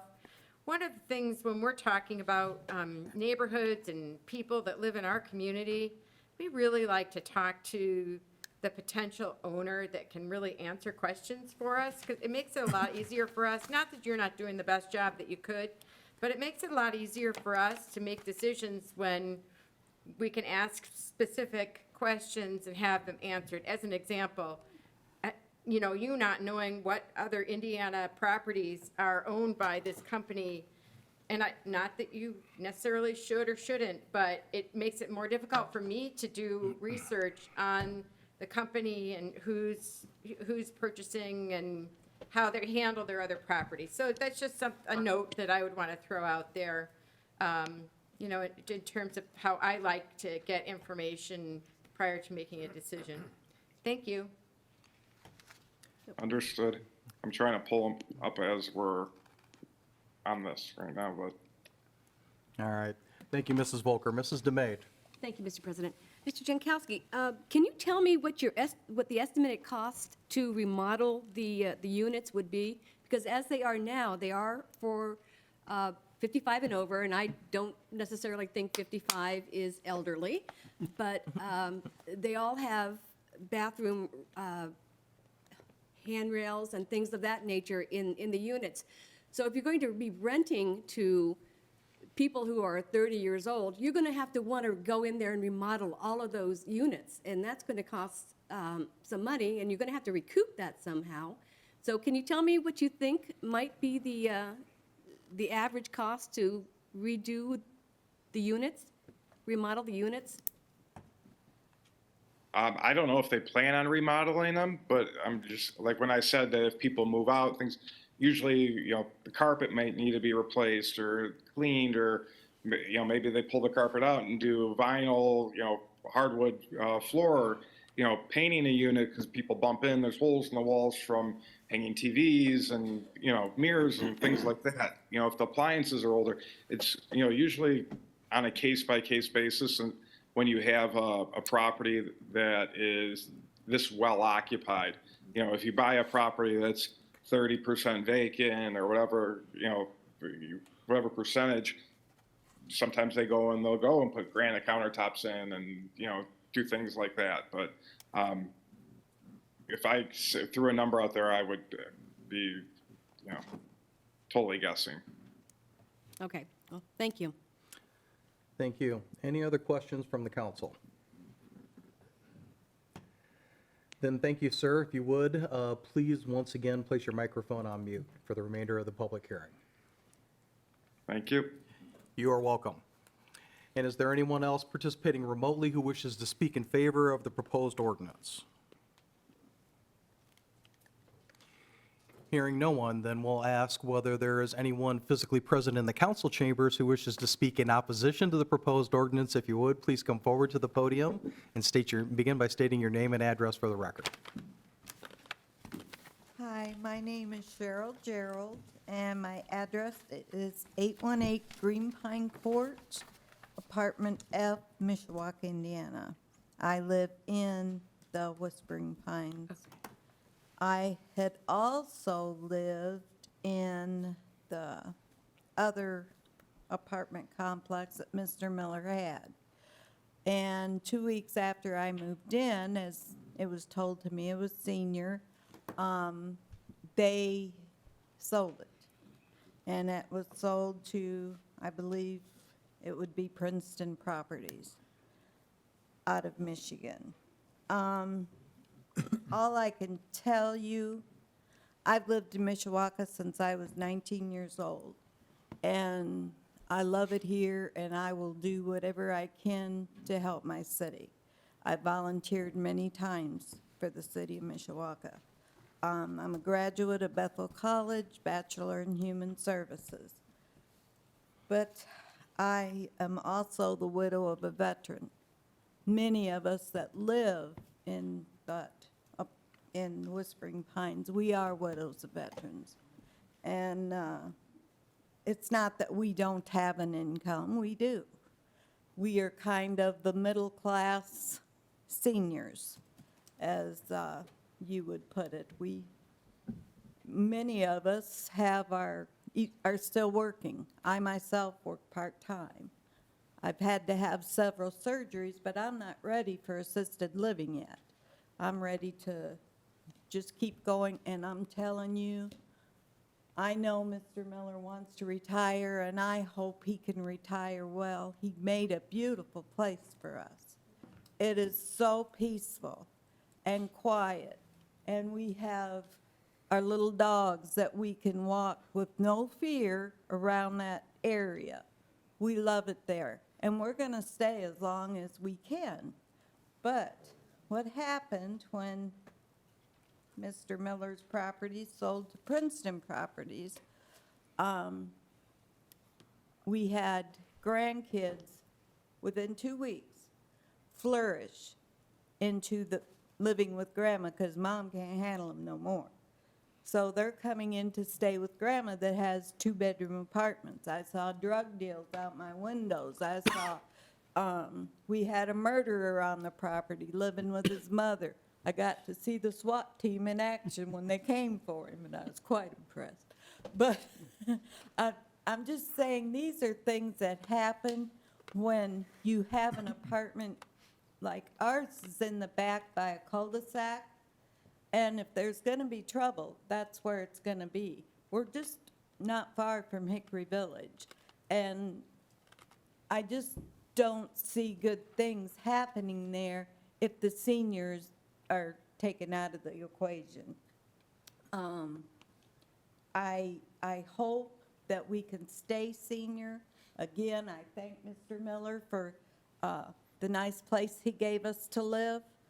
We love it there. We don't want it to change. Thank you, ma'am. Are there any questions from the council? Thank you. Thank you. Is there anyone else physically present who wishes to speak in opposition to the proposed ordinance? If so, please come forward.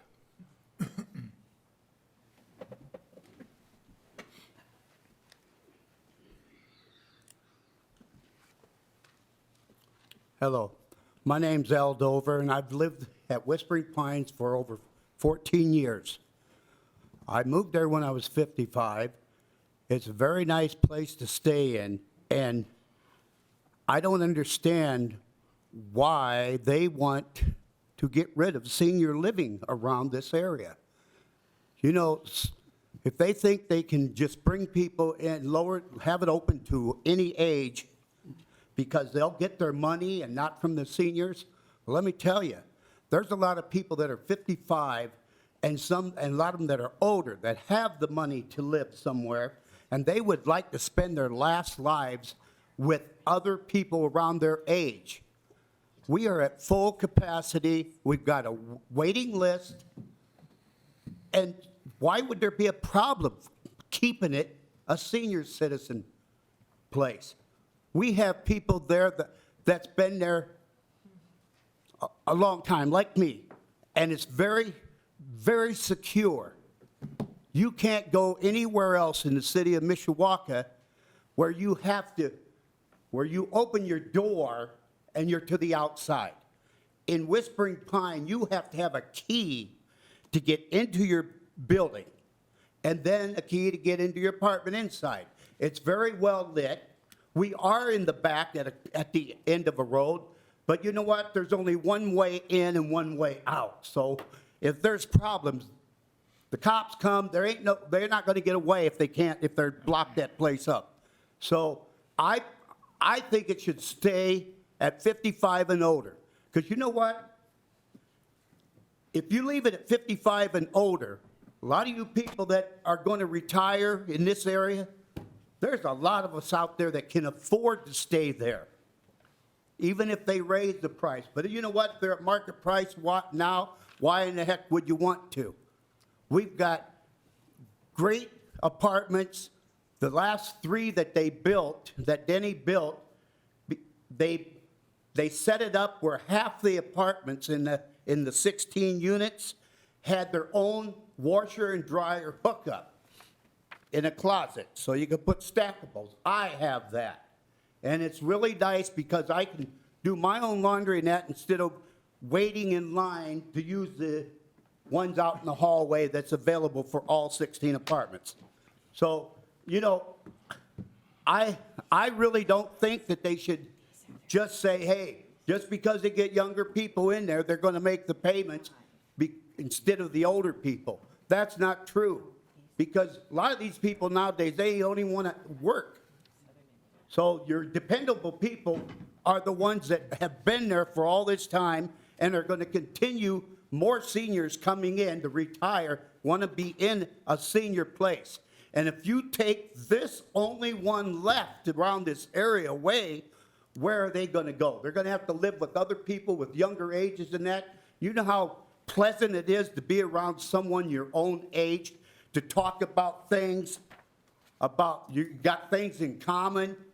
You know, when I was raising my kids on the block, I I associated with all the people. And yet, you know, we all had the same things to talk about. We were all raising kids in that. Now I'm at the age where I don't have my kids with me no more. It's just, you know, we live by ourselves. There's a lot of the apartments that only have just one occupant, and they're paying the bill. I could see if they've got less than 50% occupancy, that the place is going down. Yeah, maybe then you should open it up to other people come in there. But no, it's not. We got a waiting list. We've had a waiting list for 2 years.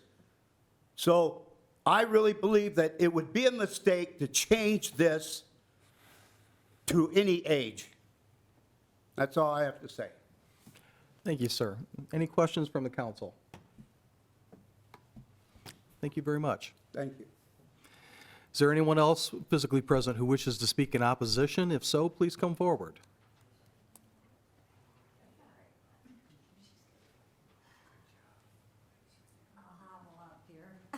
You're doing fine. My name is Linda Platts, and I live at 801 Spruce Court, which is the other name of the street besides Green Pines, Whispering Pines, Mishawaka, Indiana.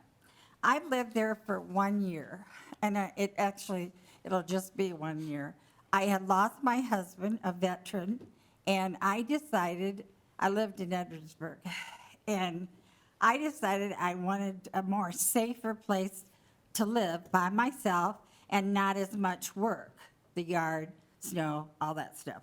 So I looked all over for an apartment, and I had a deposit in at Remington Court, which is pretty nice, and then I had one at Whispering Pines. So in the meantime, I had to go to California to wait till I got an apartment and sold my house. So Whispering Pines called me. So within a month, I got in, and I love it. It's very secure. My family is very happy about the security of it.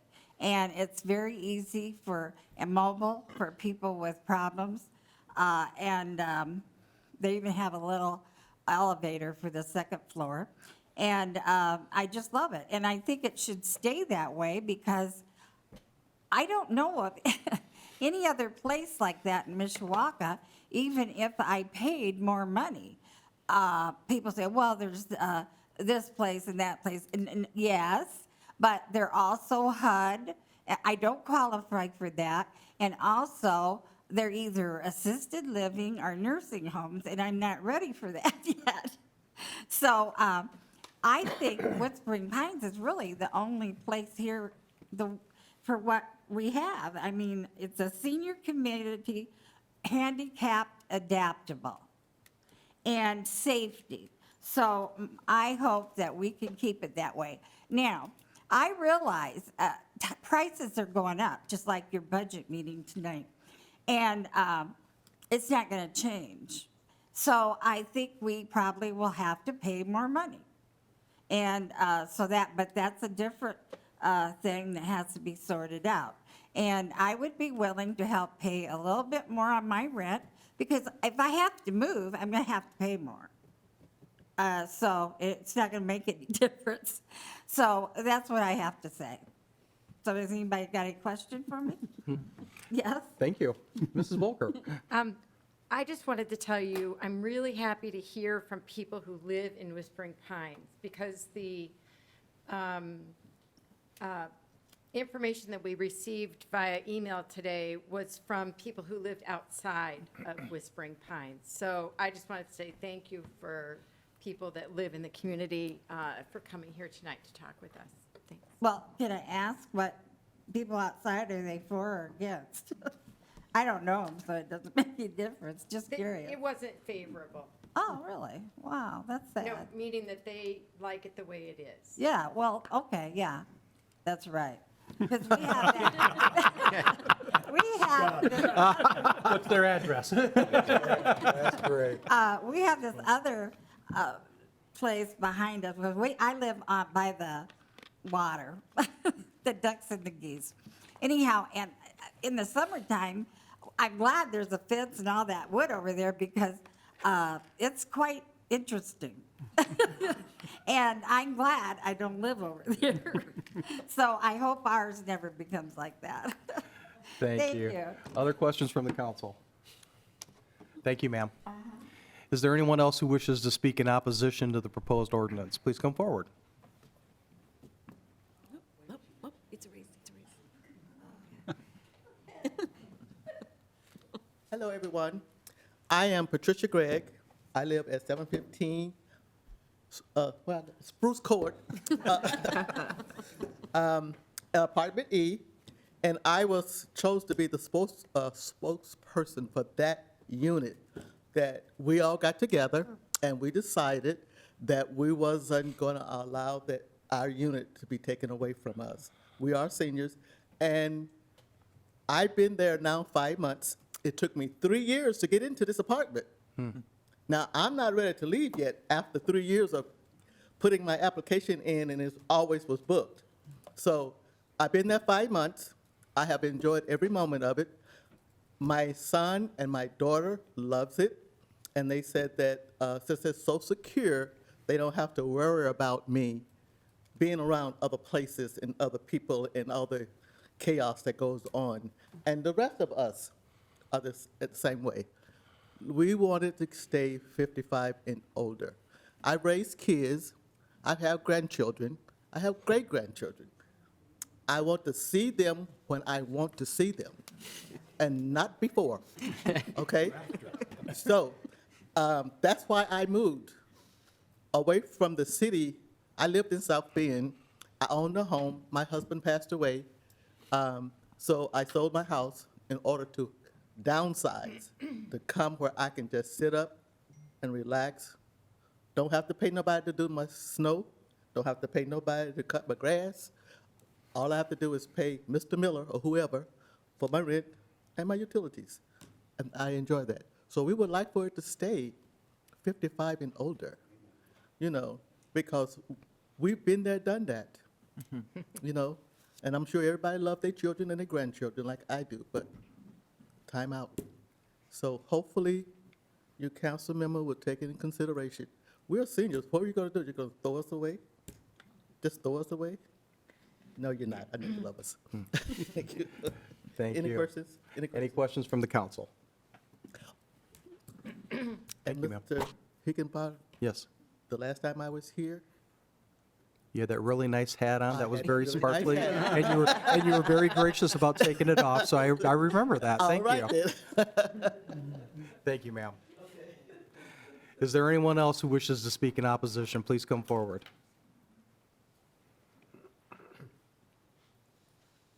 My name is Linda Turner. I live at 801 Spruce Court, Apartment J, Whispering Pines. I've been there 3 years. Like many of us others, we've lost our husbands. I am a veteran, and I was in Florida when my husband passed away. This is home for me. I left in 70, joined the service, came back in 2000. And then we went to Florida when we retired, and of course, I lost my husband. So then, I knew I had to come back home to family. I've had too many medical problems. I have a family member that basically takes care of me, and we live close by because they're always at my house apartment at least once or twice a week. And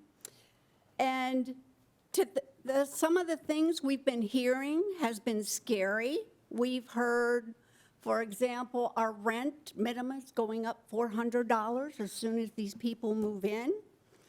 I don't know about you folks, but if your house payment went up $400, I don't think you'd sit by and not say a word.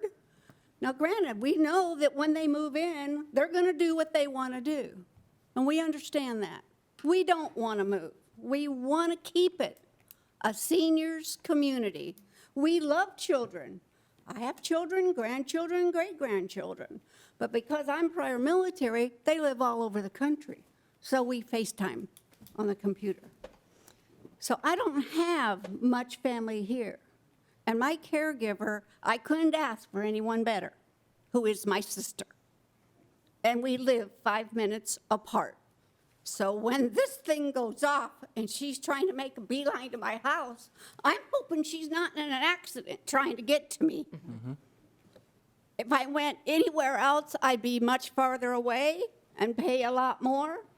And I know there's lots of us in this room that, yeah, we might be able to go up to 1,100 if that's what they're going to do, but some of the people can't. And instead of a waiting list to get in, you're going to have people leaving. And seniors need a place to be. Veterans need a place to be. And the people that own it now have been wonderful. We couldn't ask for better. And our manager in the office is the best. They treat us like human beings. They treat us like we're friends. We talk a lot with all of them. But some of the rumors is enough to give somebody a stroke. So, if I can say anything, please don't change it. Thank you, ma'am. Any questions from the council? Thank you. Is there anyone else who wishes to speak in opposition? Please come forward.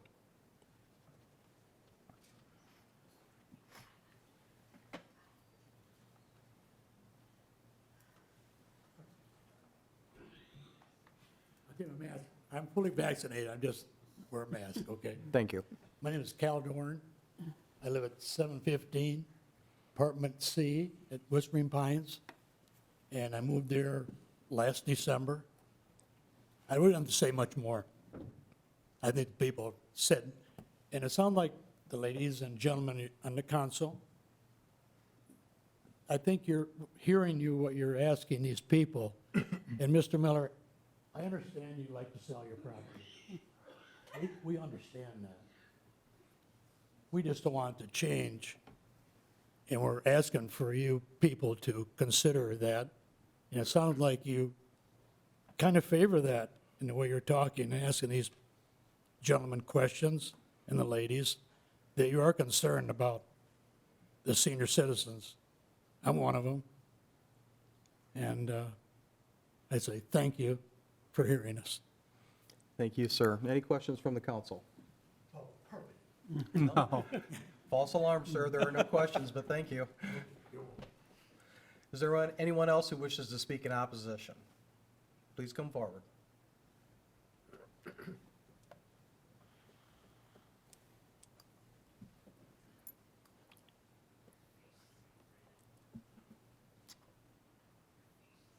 Anthony Hack, 722 Green Pine Court, Apartment K, Mishawaka. My wife and I have been here for 7.5 years. Right now, I got 2 herniated discs in my back, and they said surgery may not cure. And my wife is the last stage of MS. And when we left Michigan City, we went everywhere over there. Nobody had any sidewalks or anything for you to wheel your wheelchair up. And when we come over here, we fell in love with this place. And they've been very nice to us. And I just hope that they don't take the senior out. Because my wife and I, she got in an accident, so shouldn't be telling that. But she got in an accident June 1st, and we had to get another car. So now we're scraping the barrel to make it. And nobody's told us if we're going to have to pay property taxes, if we're going to have to pay water and sewage. All I pay right now is electric and NIPSCO gas. So we don't know. We're lost out here. You know, it's just like throwing us to the wolves. And I hope you people realize that and take that into consideration, that, you know, we are human beings and we're not out here lying to anybody, trying to make a point. Thank you. Thank you. Any questions from the council? Thank you, sir. Then is there anyone else physically present who wishes to speak in opposition? Please come forward. Hi, I'm Annie Young. I live at 3005 Remington Court, Apartment B, Mishawaka, Indiana, 5 minutes from Whispering Pines. Yes, that's my sister. And you've heard what they've said, and I have to agree. It is vitally important. I've been a home caregiver professionally. I've worked in nursing homes and assisted living, now retired. And Whispering Pines is the step before the nursing home. And a lot of people they're not ready. They don't want to go there. My sister would probably have to be in one, if not for Whispering Pines. It's very important, and the most important thing is it's secure. The doors are locked. It's a nice little community. There is no place else. Mishawaka, I don't even know if there is in South Bend for 55 and older like Whispering Pines has to offer. So it'd be a really sad, sad shame if they lost it. And I appreciate that a lot of you are sounding like you understand that. So I guess the most important thing is put yourself in their shoes and understand where they're coming from. And again, I understand you want to retire, but find somebody who will keep it 55 and older. It would be a shame to lose that part of Mishawaka. The world is so crazy right now. And even Mishawaka is starting to have more problems. But this community needs to stay intact.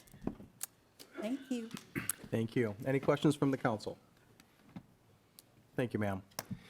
Is there anyone else then who is physically present and who wishes to speak in opposition to the proposed ordinance? If so, please come forward. Then is there anyone participating remotely who wishes to speak in opposition to the proposed ordinance?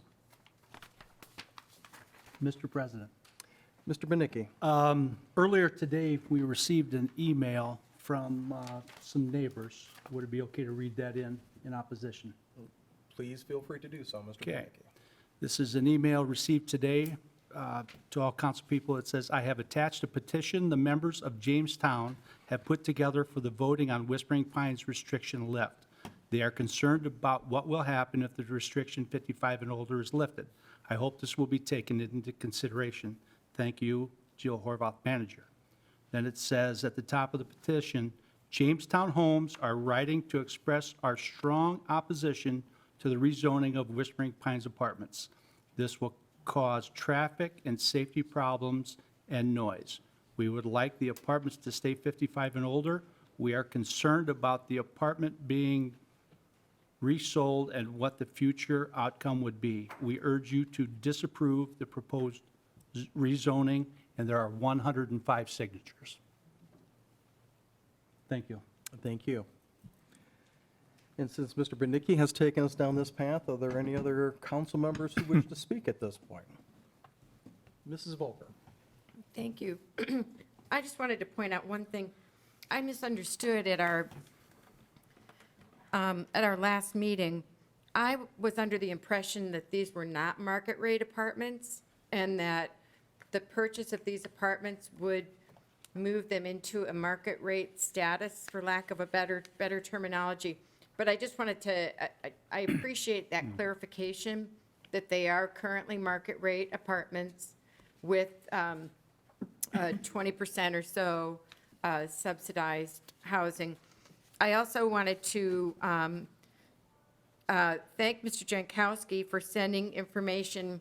We have a WebEx chat, so Mr. Jankowski is remote, and he sent information about some other Indiana complexes that the Embassy Group currently manages, and I just wanted to tell Mr. Jankowski that I appreciate that, and just wanted to let our council members know that he shared that information with us. And then finally, I just really, as I said before, really appreciate people from the community coming in to discuss their concerns with us. Thank you. Thank you, Mrs. Volker. Mr. Mamalenti. Thank you, Mr. President. We'll start off by thanking Mrs. Turner for her service to the country and so many other folks that had spouses to do the same as well. I just want to applaud Mr. Miller as well for apparently building such a superior product. I mean, it's extremely rare that you hear so many residents speak so highly of the property, the amenities, and management and the landlords. So kudos to you. The older I get, the more I value safety and quality of life. And I know, at a younger age, I may have some more options than some of you folks in terms of income and ability to move and adapt. And I believe that you guys have fell in love with the property and were sold the idea of this product of safety, quality of life. And you asked for us to put ourselves in your shoes. And I have, and I envision my mother coming up here and speaking.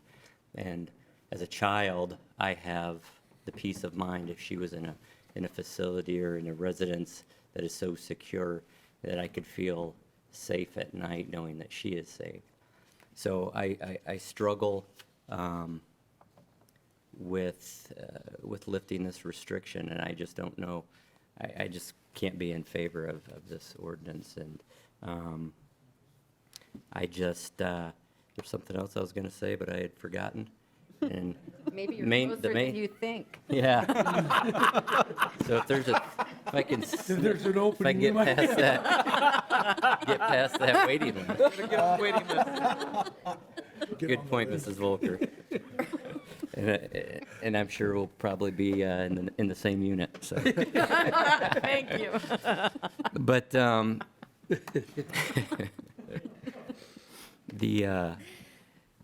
again, Mr. Miller, I understand that you want to retire as well. I think just from the word of mouth and what these folks have said about this property and the management and 100% capacity and the 2 to 3 year waiting list, I don't think that this property will have an issue selling. If you have a great product, it will sell, and it sounds like that you do. So, in the fact that I would not want Mr. Dover to wrestle me, since he's a state champ and all, I am not.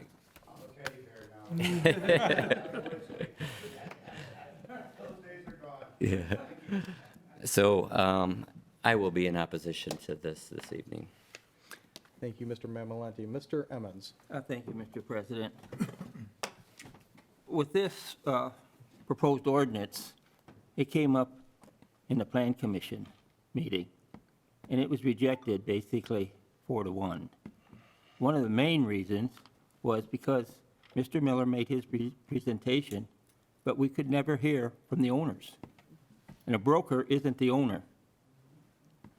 I, for one, like to hear from not only the past owner, but the present owner, and also the one that's purchasing the property, to get some answers.